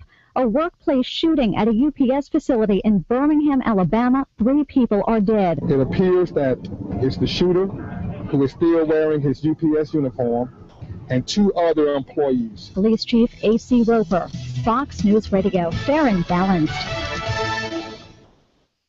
Do you live with stress? If you have nervousness or common everyday anxiety, we're looking for you. Because right now we're sending risk-free supplies of a fast-acting supplement to listeners of this station. You heard right. Every listener who calls right now will learn how to get a risk-free bottle of Stress Block, a naturally derived formula that promotes feelings of calmness, alertness, and focus in just moments. Supplies for this risk-free offer are limited, so don't wait. Just call 1-800-519-7514. Stress Block is a fast-acting, non-prescription formula to support relaxation without causing drowsiness. Your nervousness is guaranteed to begin fading like magic in just minutes. This special risk-free offer is for listeners of this station, but it won't last. Call us now for this exclusive Stress Block risk-free offer. Just call 1-800-519-7514. That's 1-800-519-7514. Call 1-800-519-7514.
You can ask anybody around the state. They do great work. And here's how you know they do great work, because they're so confident in what they do. They'll give you a 50-year warranty on your new roof or any roof repairs. That's pretty good. That's a pretty good deal, folks. They're always a little bitter. It's a family-owned business. It's what's America all about, right? They do industrial, commercial, residential. Frank and Becky Earhart Roofing. If you need a roof, you need repairs to your roof, here's the number to call. 345-5555. 345-5555. 8:07 is the time. Bonnie, you have a concern, and I share it, with the initiative process. Yeah, I'm just not sure why we elect representatives and lawmakers to make these laws and represent us if we're just going to vote on things anyway. I mean, that's mob rule.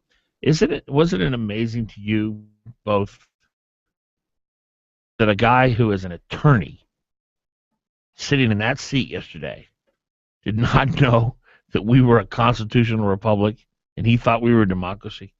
Les Guerra? Yeah. I thought that was a little surprising. Well, it's I've not never surprising. actually had the argument with anybody who was educated, so I was surprised that he stuck with his guns, though. Here's the thing, and I've said this a million times. Leftists have zero idea of what we believe. He literally said, "Oh, we're a democracy." Yes. I mean, like, if you say it enough times, it'll make it true or something. And, of course, the difference, for those who don't know, those who were educated in public schools, the difference between a constitutional and a republic and a democracy is majority rules, which is never sustainable. Constitutional republic is you elect representatives who represent you, and they have to abide and govern within the confines of the Constitution. The Constitution being the buffer between the whims of the politician or the leader and the people. In other words, if you get elected and you decide that the government wants everyone, you can force everybody to buy health care, then the Constitution comes in and says, no, you can't do that. That's not constitutional. That's the way it's supposed to work. Of course, with this Supreme Court, that has not worked that way, and that's why we're having the problems we have. But back to your point on majority rule, Bonnie, and Glenn, I know you agree with me on this. How do you know? Well, because you're a sensible, wise man. There's nothing worse than majority rule. Yeah, majority rule is very dangerous. You know, the old axiom that you've got, 3 wolves and 2 sheep, and they vote on what's for dinner. But that with these initiatives, we're voting on minimum wage. We're making a law there. We're making a law with marijuana, and we made a law with the oil. Pebble. AO 37. Yes, AO 37 with the unions. That makes me really mad, because who is there to represent us? Well, we better be there to represent ourselves, because the unions are going to show up in force. This means thousands of dollars in raises, taking money from your tax money in order to give them raises while you don't get it. But do you see the bigger picture in that? I see a lot of vote no on one signs. There's nobody to represent us. The city can't put out a bunch of signs to say we're going to represent the property owners. There are groups that are starting up, and they're late into the game.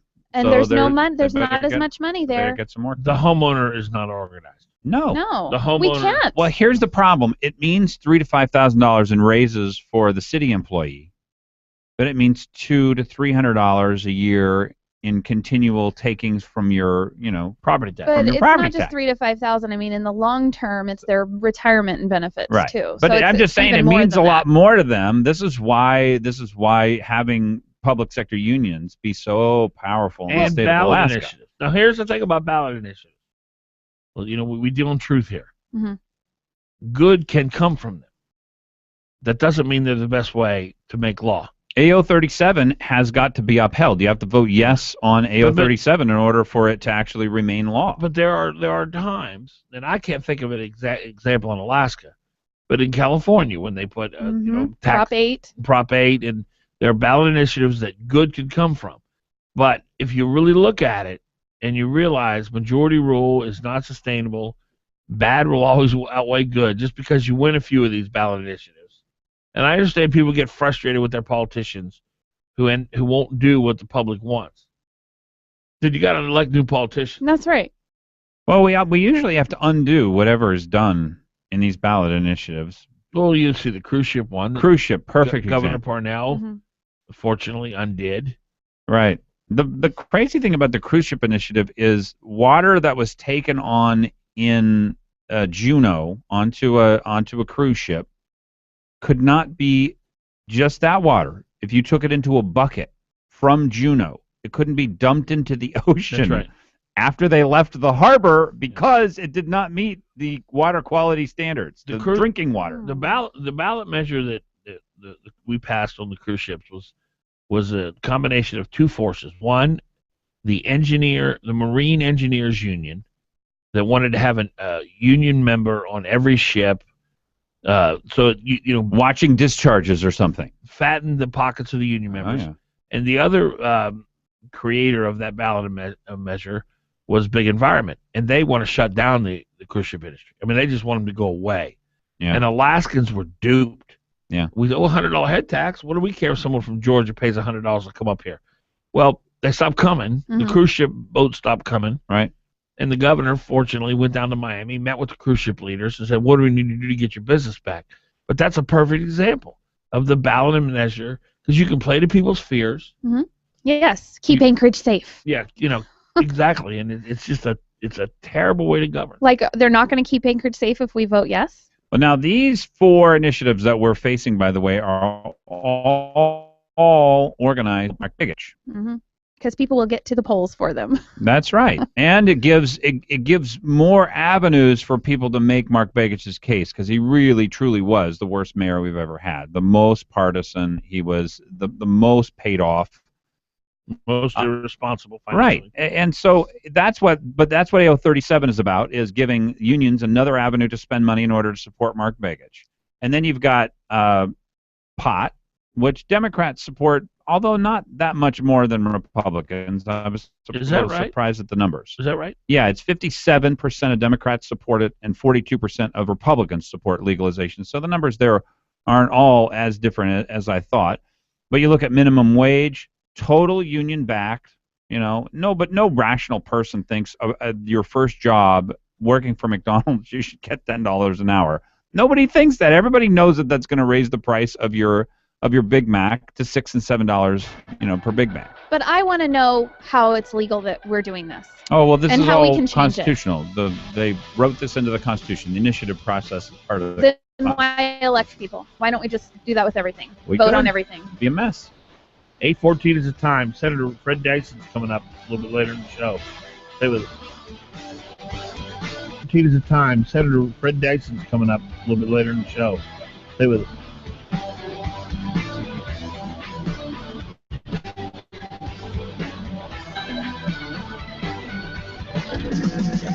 You're on with Fagan and Biegel. Give them a call. 569-1080. KOAN.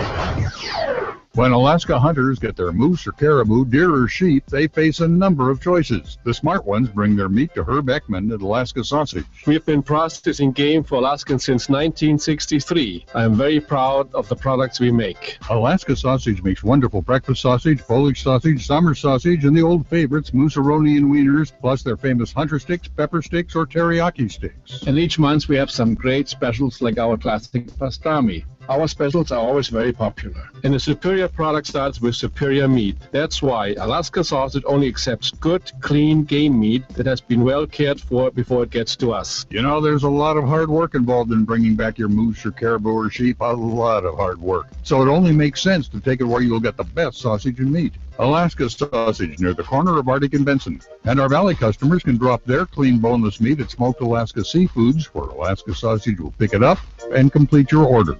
Just tell them Herb sent you. Hi, this is Jonathan Martin at Harrington & Company. Sellers, if you're going to sell your home, now may very well be the best time. The current interest rates are still very low in comparison to previous loan rates. Now is the time to take advantage of this uncommon phenomenon. We will look for opportunity to buy or sell. Homeowners planning to sell should call us at 244-0821. We will be happy to come out and do a comparative market analysis at your convenience. Call Jonathan Martin at Harrington & Company, 244-0821. That's 244-0821. I commute from Schenectady to Manhattan. It's about a 6-hour round trip on a good day. But it's cool. My family loves it here. And I love books on tape. So... Life is a long drive. Make sure your car is along for the ride. Mobile Super Motor Oil is formulated to help prevent sludge and protect against wear. Mobile Super for long engine life. Now at AutoZone, get your Mobile Super synthetic motor oil for only $3.99 per quart. See store for details. Certain restrictions apply. Hot Talk, KOAN, man. You're on with Fagan and Biegel. 10-8.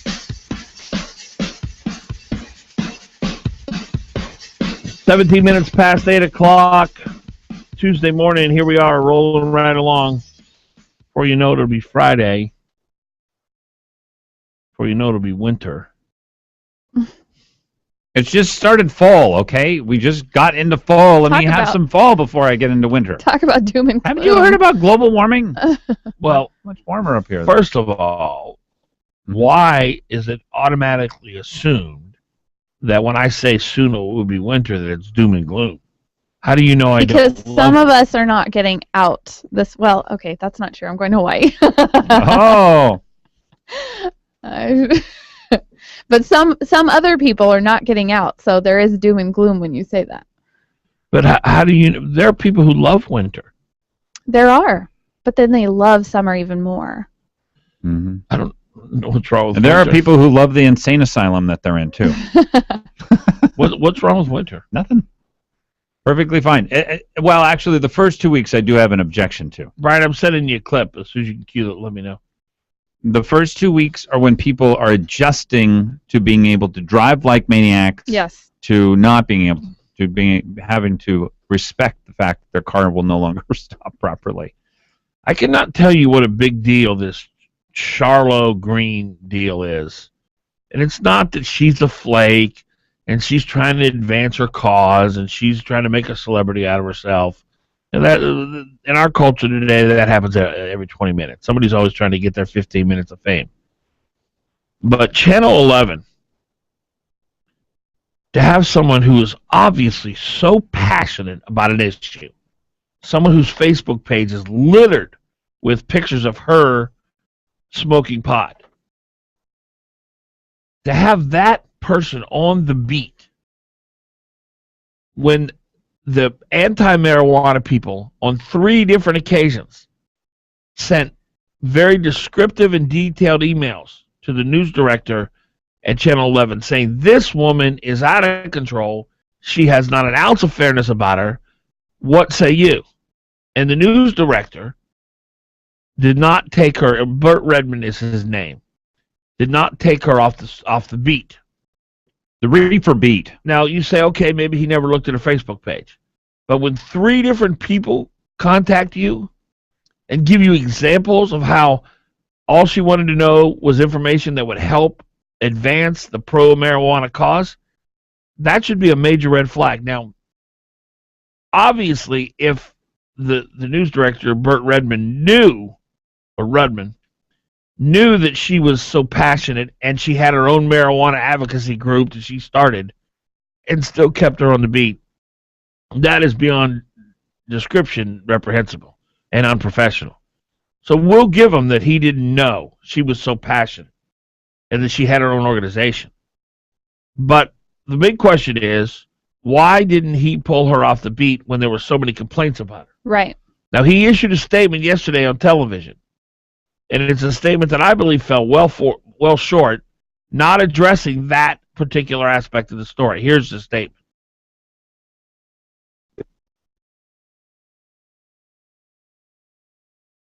Good evening. I'm Burt Rudman, news director at KTVA. By now, pause it for a second. We'll let that bar go across. So he didn't check before he hired her. He didn't ask during the time at which all of these complaints were coming forward, and then he kept her on the beat of the very thing that she was accused of having a bias about. So there are 3 individual difficulties, I think, and this is what you're trying to get him to answer. Well, as far as checking before you hired her, you don't ask people, are you going to be an advocate for pro-marijuana use? I mean, I thought people, especially reporters, you should do some background checks. You kind of should know who these people are. Well, this is normal for most companies these days, especially. Apparently, this group she started. Good evening. I'm Bert Rudman, news director at KTV. Facebook page about president of. No, but what she's smoking. No, there's a lot of pictures on there with her holding a joint and that kind of stuff. But again, you can't hold the news director accountable for looking at everybody's Facebook page. I would personally look at someone. I do. You do? Well, yeah, but when a group specifically comes to him and 3 times and says, this is our concern, I would hope there'd at least be a little conference with the news director and the journalist. That's where he needs to be held accountable on the 3 complaints. Mm-hmm. Not that, you don't, when you hire people, you can't, well, how do you feel about abortion? How do you feel about this? They're journalists. She worked in another station in West Virginia. There's no reason to believe that she's going to be such a strong advocate for any issue. Could have asked her why she changed her name to Charlotte Green. Well, a lot of TV people change their names. So I actually changed my name. Uh-huh. Until I got into broadcast news, I was Danny Fagan. Oh. And my news director, Russ Stockton, said, no, you need to be Dan Fagan. It's more professional. And so I said, all right. Because you'll notice everybody who that I know prior to my TV life, they all call me Danny. Huh. Now, was your dad Dan? Yeah, my dad was Dan. Oh, I see. Yeah. So anyway, that's not so unusual to change your name. So I'm not looking at the news director and hold them accountable for anything other than what we know, which is that there were several complaints about the way she covered the story, in which he does not address in his statement yesterday on Channel 11. Here's news director at Channel 11, Bert Rudman's statement. Good evening. I'm Bert Rudman, news director at KTVA. By now, many of you have seen one of our reporters use inappropriate language and quit her job during Sunday's newscast. We apologize. In addition, she had a personal and business stake in the issue she was reporting, but did not disclose that interest to us or to you. This betrayed the basic bedrock of responsible journalism. At KTVA, we strive to live up to the highest journalistic standards of fairness and transparency. Sunday's breach of those standards is unacceptable and cannot be tolerated. Thank you for watching our news broadcasts, and be reassured our mission is to present the kind of journalism that lets you make informed decisions about the community in which we all live. Well, what I would have liked to have heard is several members of the, anti-marijuana initiative contacted me and complained about Ms. Green's coverage. Mm-hmm. I did not heed their warnings, and for that, I'm sorry. Mm-hmm. That would have been a statement, I think, that would have covered him. Yeah, and I haven't heard of her other reports from. Well, that's the thing. I would love to see. I'm sure these are so biased. Mm-hmm. Well, looking back now, it'd be interesting. Look, we played. What was that little girl from Channel 11 with the free lunch? Lauren Michaels or Lauren, whatever her name is. Maxwell. Lauren Maxwell. The single worst story I've ever seen in my life when it comes to bias. Mm-hmm. We played it here on the show, where hey, everybody gets free food for everybody. Isn't it wonderful? Mm-hmm. I mean, it's just a disgusting story. Yeah. So we know they don't really know what a real biased story looks like over there at Channel 11. The fact that they let that go on the air. So who knows? I can't imagine, and I'm sure they've totally erased them from their archives. I cannot imagine how biased Ms. Green's story were on this. Well, it's disturbing, but and the reason I think that they only said what they said was it was a non-apology apology. It was. Mm-hmm. And it essentially said, we're as offended as you, yes. But didn't get into we didn't do our job.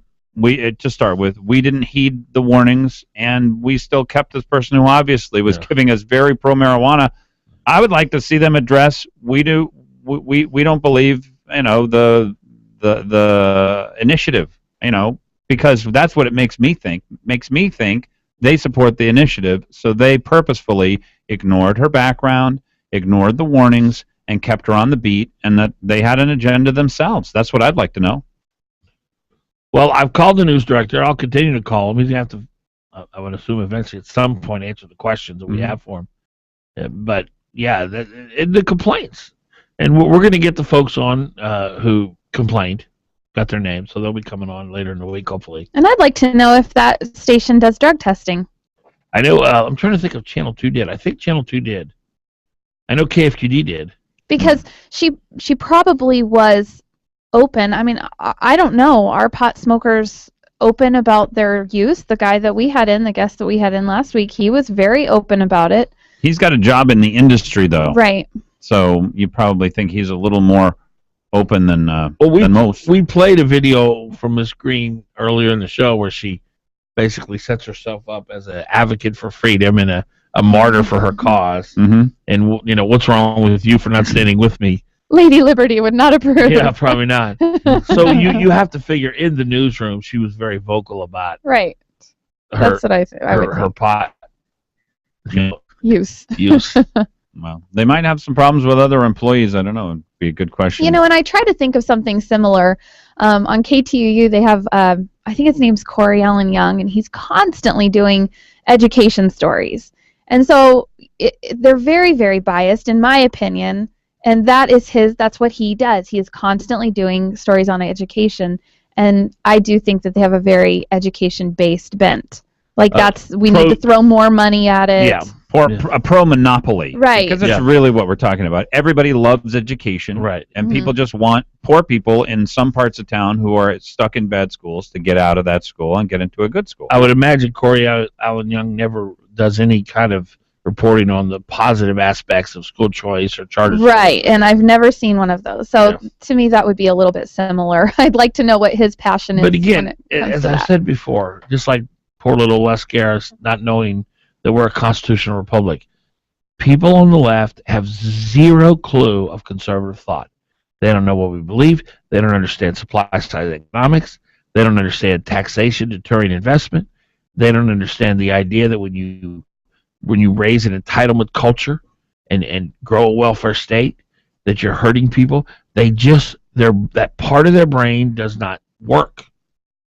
And it's not, I shouldn't say that. It's not that they're predisposed to this. It's they've never been exposed to conservative thought. And I've seen, as a conservative talk show host, I've seen it my whole life. People calling up and I get this $1 a month cell phone, and I never thought that someone else would pay my bill. I honestly never thought that. They thought it was coming out of Obama's pocket. Right. Well, I just knew the government paid for it. Obama cash. And so it's really an exposure issue. Mm-hmm. So when Corey Allen Young probably doesn't know the first thing about school choice or charter schools or any of that. Or how bad some of the schools really are here in Anchorage. Yep. And how much some of us would like for those kids to have a better option. Just like Lauren Maxwell went on and on and on about how wonderful free is. He doesn't understand there's no free. Because the government pays for it. That's right. So it's free. Fortunately for these kids, the government's paying for it all. Yay! Fred Dice is next, 8:29.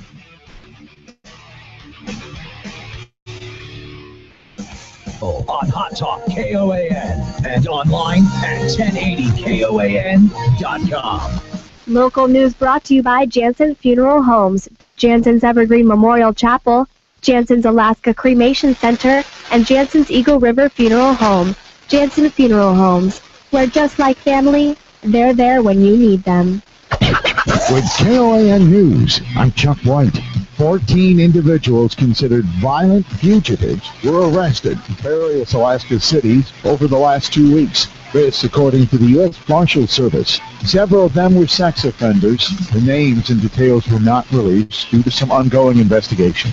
The state has filed a complaint over Medicaid payments. That story from Ann Kenda. The state's administrative complaint is against the vendor hired to implement a Medicaid payment system, which has had problems ever since it went live last year. The complaint wants compensatory and punitive damages from Xerox State Healthcare LLC and a plan to have the problems fixed by October 15th. Finally, the Alaska Wild Bird Rehabilitation Center held its annual fall migration fundraiser over the weekend, the Best Western Lake Lucille Inn. The coordinators said the proceeds help care for and feed wild birds. That's your Hot Talk News update. This afternoon, mostly sunny, high 55. For tonight, clear skies, low 35. Tomorrow, clouds and sunshine, high 54. Wednesday night, low 34. Thursday, plenty of sunshine, high 52. Friday, sunshine and clouds, high 52. Hot Talk, breaking news, and the latest weather. KOAN 95.1 FM and 1080 AM.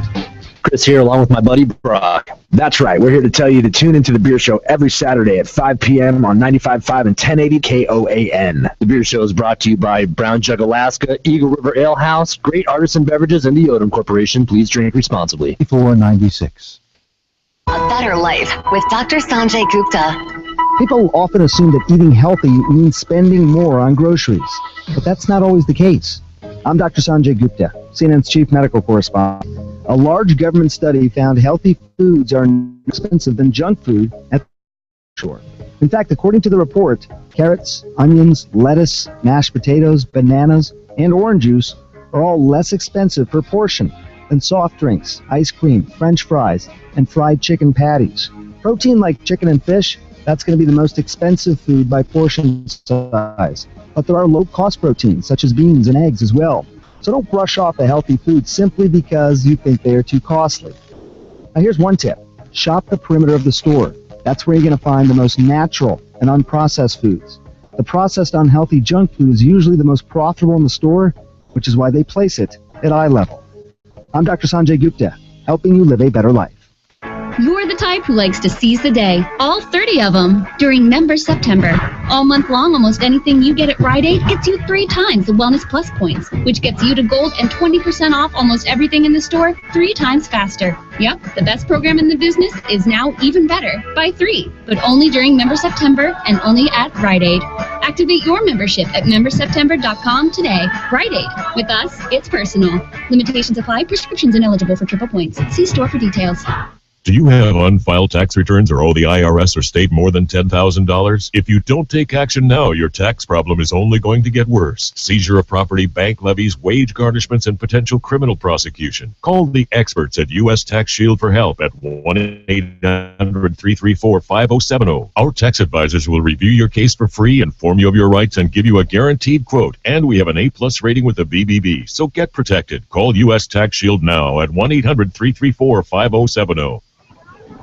When I grew up, I wanted to be a pro basketball player. An elementary school teacher. No matter what dream you choose or where you are in life, Country Financial helps you and your family grow your own way. Or maybe a veterinarian. A mom, a doctor, and president of the United States. Maybe an astronaut or, an Olympic gymnast.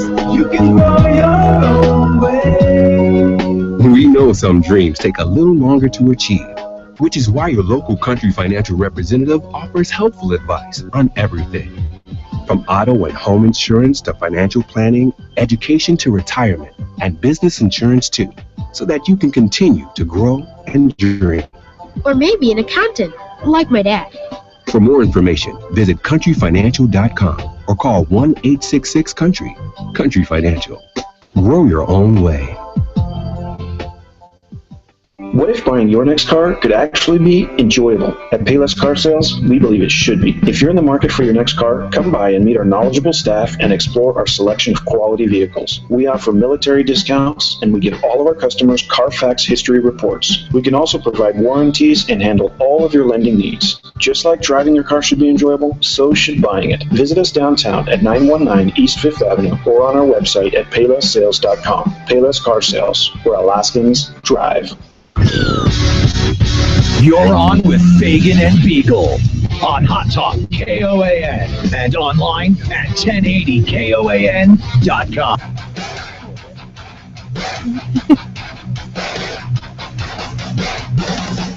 $8:35 in the morning. Dan Fagan, Glen Biegel, Bonnie Cameron. This our next guest is a real hero of Glenn and I's, and was a crusader for freedom and life. Big advocate of protecting life, preserving life. Senator Fred Dyson is here in the studio. Senator, so good to see you. You look great. Pull that microphone right up to you. And he's a straight shooter too. I love the topic that you wanted to discuss with us. And the basic gist of it is, what presumptions do people have that tend to gravitate them to either the left or the right? Is that a fair? Yes. So what? Let's jump right into it. Yeah. So when I first got to a legislative body, actually the Anchorage Assembly, I asked my colleagues, how do you reason? How do you come to conclusion? What are the basic principles you start from? Yes. And it was like they never had that conversation. Really? And it was intriguing to me. So I think that there are some basic assumptions that people make, conscious or unconsciously. They end up, their approach to life and policy goes different directions. Give me one big one that you heard. Well, no, this is the two that I think are seminal. One is there or are there not transcendent truths? And the second one is the nature of man. Is it perfectible easily, or are we flawed? So let's take the first one, the transcendent truths. The idea that there are absolutes. Yes, sir. The left typically takes the position that if it feels good, do it. There are no absolutes. Whatever's right for you is right for you, as long as you don't hurt anybody. I find in the policy area, it seems to me that expediency is the rule of the day, and to kind of solve or mediate the initial problem you're dealing with and or the loud voices you're hearing. Interesting. So the ends justify the means. I think just expediency overwhelms everything else. Well, what I often see, Senator Dyson, and thanks so much for coming on the program, is people put in a permanent solution for a temporary problem, and then the problem becomes permanent because people put in a permanent solution. Like, for instance, welfare, where people create a generational welfare system, where it just infects a family and they don't know how to get out of it after a while. Well, you're certainly right, and those things assume a life of their own that's very difficult. I would argue that Lincoln pulled onto himself more power for the central government. My sense is that he had a plan for giving it back and laying it down, but that didn't happen under Grant and so on. And who knows with all the things that Churchill or Roosevelt did during World War II and the Depression. That's the stuff that Glenn is talking about. Right. That it's very difficult. And most of these things, and particularly as Glenn talked about, that have a constituency of benefits, then there's a very loud voice for the continuity or the continuing of that. Elaborate on what you mean by expediency. Seems self-explanatory, but just what the apparent crisis of the time is that drives it. And I think that policymakers tend to make decisions on that without thinking about the long term. They don't take the next step. What's going to happen? What is the probable result of that? Yeah, and that is something that is inherent with most on the left, as far as preconceived notions or proclivities that they have. I wouldn't say it that way. How would you say it? Well, the proclivity gets back to the assumptions. Okay. In the way I use the language. And I think it's a different set of assumptions. Okay. Can you explain that? Well, I mean, Glenn, I'm sure, believes, as I do, that in general, the folks on the left tend to think that individual responsibility and actions are not enough. You've got to have a big brother that's superintending things and looking out for us because we're not really capable of it. Now, so that's interesting because the opposite of that view would be that our Creator equipped us with everything we need to be able to handle life. Whereas the left would say, you're not equipped with everything you need. You need Big Brother. Is that a fair assessment? Yeah, I'm sure they wouldn't say it as absolute as you do, right. But that's the fundamental difference. But isn't that really, at its core, a lack of belief in a Creator? Well, that one gets back to whether or not there's transcendent truth. A friend of mine who is brilliant, irritating, and delightful said the following: he was, by the way, a PhD anthropologist, Cal Berkeley, long time in the state, and he said, look, the fundamental question in life is there or is there not transcendent truth? If you decide there is, then the only moral action that you can take is to seek that truth and or its author. If you decide it's not truth, you must, from this moment forward, forever forswear telling anybody they ought to or ought not to do anything. Wow. Because you have no authority. Yeah. All you can say is, in your case, you're a lot bigger than me, so you force me to do it. Yeah. But indeed, you have no basis. You cannot say who says or by what authority, because there is none. So can you have a civilization? Can you have a structure in society without transcendent truth? Sure. I mean, we have it all over the world with people who don't recognize it. But it indeed is. I mean, it's Rousseau's social order, social theory, that you can get together as a group and decide these are the rules and we're going to live by them. French Revolution, but without a standard, it's very difficult. And almost always those are an oligarchy where it is a few. Yeah. And the people out on the fringes are not your tribe or gang. They don't get it as good as you do. Right. Roman society and Greek classic. Yeah. What do we do about food stamps? Because I'm looking at both Obamacare, which I'd like to talk about, and food stamps as examples of frontline thinking. People are unable to ostensibly buy food for themselves, so the government decides it's going to give them $800 a month, which is what they were being given here in the state of Alaska for a family of 4, more than I spend. Walk me through, is there something wrong with the way that that's being approached, and how does this fit into this idea of expediency? Well, it's a classic example of it, and it is, first of all, the assumption that private goodwill and private organizations can't meet the need, so government needs to do it. And always the downside is you build dependency.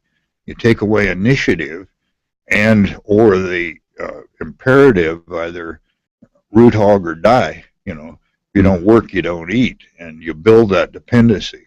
Why do people need $800 a month, by the way? Because as far as I know, bologna sandwiches do not cost $800 a month. I don't know. Is there a problem further in that it causes a sadness of heart and almost a despair in people who really do think they should work hard, but they see that, look, I could live a pretty good life and I wouldn't have to work all that hard. I could just take what other people make, and then it causes sort of a hardness of heart in both ways. Yeah, it does, and I am of the opinion that work is therapeutic, and we're designed to work, and if you aren't, you start feeling bad about nature yourself. Of man. That's exactly right. Yeah. Fred Dyson, State Senator, here in the studio with us. 844. Yeah.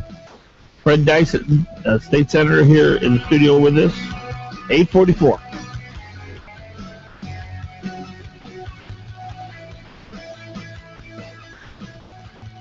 Don't just sit there. Give them a call. 569-1080. Join the conversation. KOAN. It's a very special event. Barnes & Noble Bookseller and Alaska Jewish Museum proudly present America's premier author and lecturer on Jewish literature and culture, Joseph Telushkin, for a book signing and lecture event for his newly released New York Times bestseller, Rebbe. One night only, Tuesday, September 30th. 7 p.m. at the Alaska Center for the Performing Arts, Sidney Lawrence Auditorium. Tickets at centertix.net. Learn more at alaskajewishmuseum.org. I'm Bill Walker, independent candidate for governor.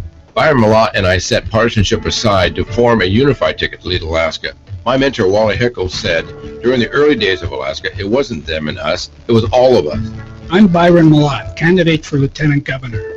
Bill Walker and I share a passionate belief in the future of Alaska. Our history is one of uniting to overcome even the greatest of odds. Our best achievements come when we put Alaska first. Paid for by Bill Walker for governor. I sit on the bank of the Hudson River, looking across at New York City. On sunny days, I shine. When it snows, I get very, very cold. I've never missed a day of work. I can honestly say that I carry the weight of the economy on my back. I am 1 mile of CSX railroad track. There are 21,000 more just like me. We're all here to keep things moving forward. CSX, how tomorrow moves. You're on with Fagan and Biegel in the morning.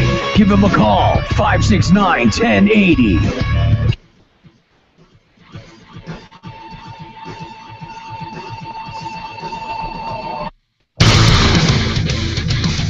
All right, 846. Dan Fagan, Glen Biegel, Bonnie Cameron, and the very wise Senator Fred Dyson here in the studio with us. I've heard Glenn speak about on his show the nature of man and the difference between the left and the right and how they view the nature of man. Senator Dyson, what would you say would be the one big difference between how the left and the right view the nature of man? Yeah, I think most of us on the right tend to see us as talented and equipped, as you said, but flawed. And I think one of the major motivations for many of us is fear. And that's fear of what? Failure? Certainly of hunger. Failure. Sure, condemnation from others, yeah. Shame, as you were talking about.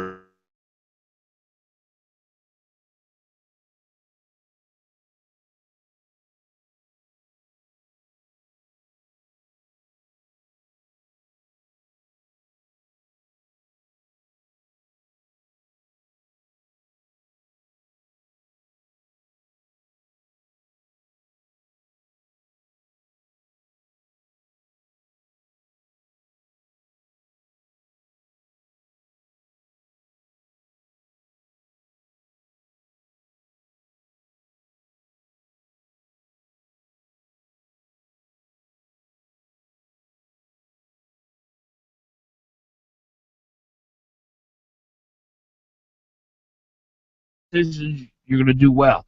You'll fail, but you're going to do well if you keep coming back making the right decisions. So I'm in control of my own destiny. And yet the left, they say, you're not equipped, you need us, but you're perfectible. It's such a different. I don't understand where they come up with that conclusion. The left. Yeah, it is. It is indeed strange, but I think, as Bonnie was hinting at here, every time you do good for people from a structural perspective in government, civil liberties suffer. Mm-hmm. And it's a very, very subtle sort of thing. But there's always that trade-off. And some folks are willing to say, no, I will die for liberty. Give me liberty or give me death.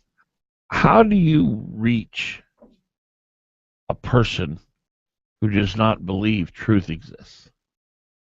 Well, one of the problems I have, I'm an engineer, I may be a high-functioning autistic, and I'm distinctly limited in understanding people. And logic doesn't do it. It is an emotional sort of thing that drives or controls the reasoning capacity, in my experience, and some of the literature reflects that. So it's going to be both. But often it's associations. You start hanging around with people that are thinking in a different framework and so on, and you see the reality of life. You see some of these grand theories are shipwrecked on the rock of facts and reality. Yes. And you got, and I often say to somebody when they come out with a new idea, it sounds interesting, what the truth it's based on, or is there anywhere it's really worked well?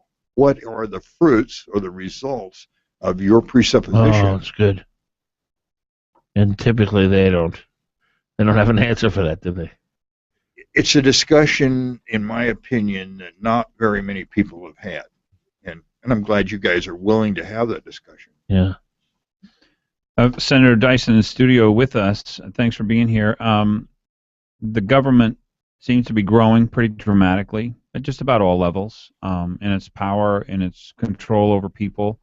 Is that necessary? What's the offsetting force for that? What would make it so that we need less government?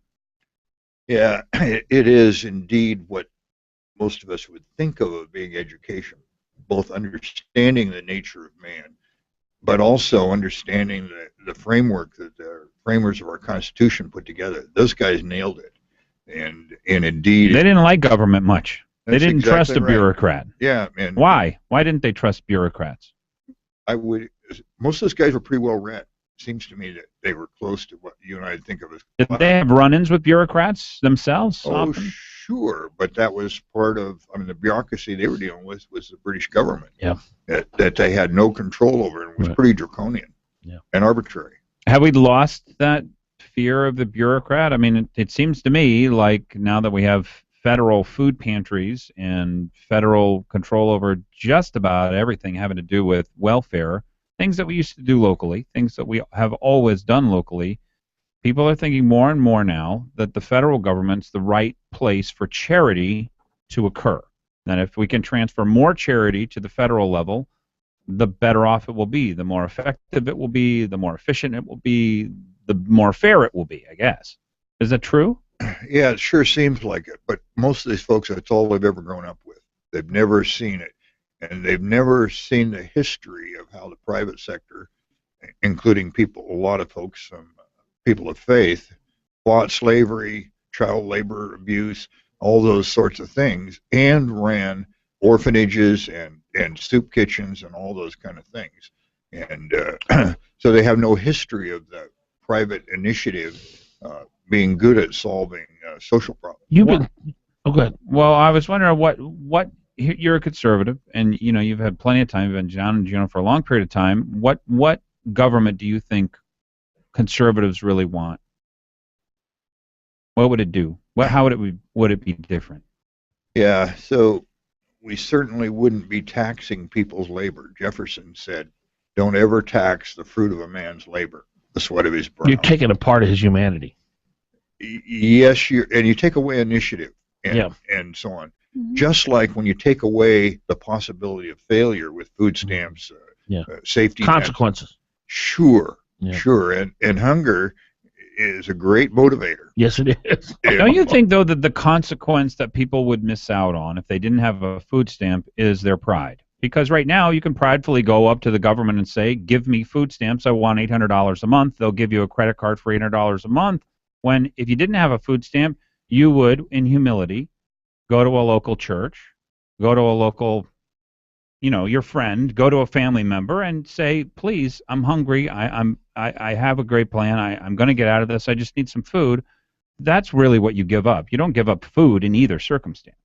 Yeah, and I wouldn't say you give up pride. I think you give up pride when you're taking a handout from somebody who didn't volitionally give it to you. But that's what you think, not what they think. They think they're just perfectly prideful, that it's perfectly fine to go and take as much money as you can from the government. And government owes it to you. Yeah, exactly. Entitlement. Senator Dyson, this is my number one issue, and you've been, of anyone in the legislature that I can think of, you've been more of a champion on this issue than anyone, and it's the issue of the sanctity of life. And this answer is going to mean a lot to me, and I'm very curious to hear what you say.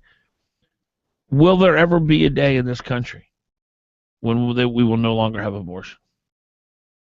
No, but we're getting closer all the time. And Glenn and I have been very close to this battle for years. And we're winning the battle of public opinion. Even most of those who are very advocacy of abortion realize it's a bad thing, and they say they want it to be less of it. And my question is why? If it's good, you should want more of it. But if it's not good, that's a great point. So what's the logic? Yeah. What was actually I discussed that with Les Guerra yesterday when he was here, and what was the word he used? Uncomfortably pro-choice is what he told me, and that was refreshingly honest. And he called it a baby, by the way. He said, if my wife and I were going to have a baby. Well, they actually said accident. Oh, an accident. Okay, but then they would have the child. They would have the baby. Yes. Something like that. And parenthetically, Les Guerra and I have become pretty darn good friends. He's big on the foster parenting. And he was. And I've been a foster parent lots of times. Yeah. But we're winning the battle on public opinion. Mm-hmm. People realize that it is terminating a life of a developing child.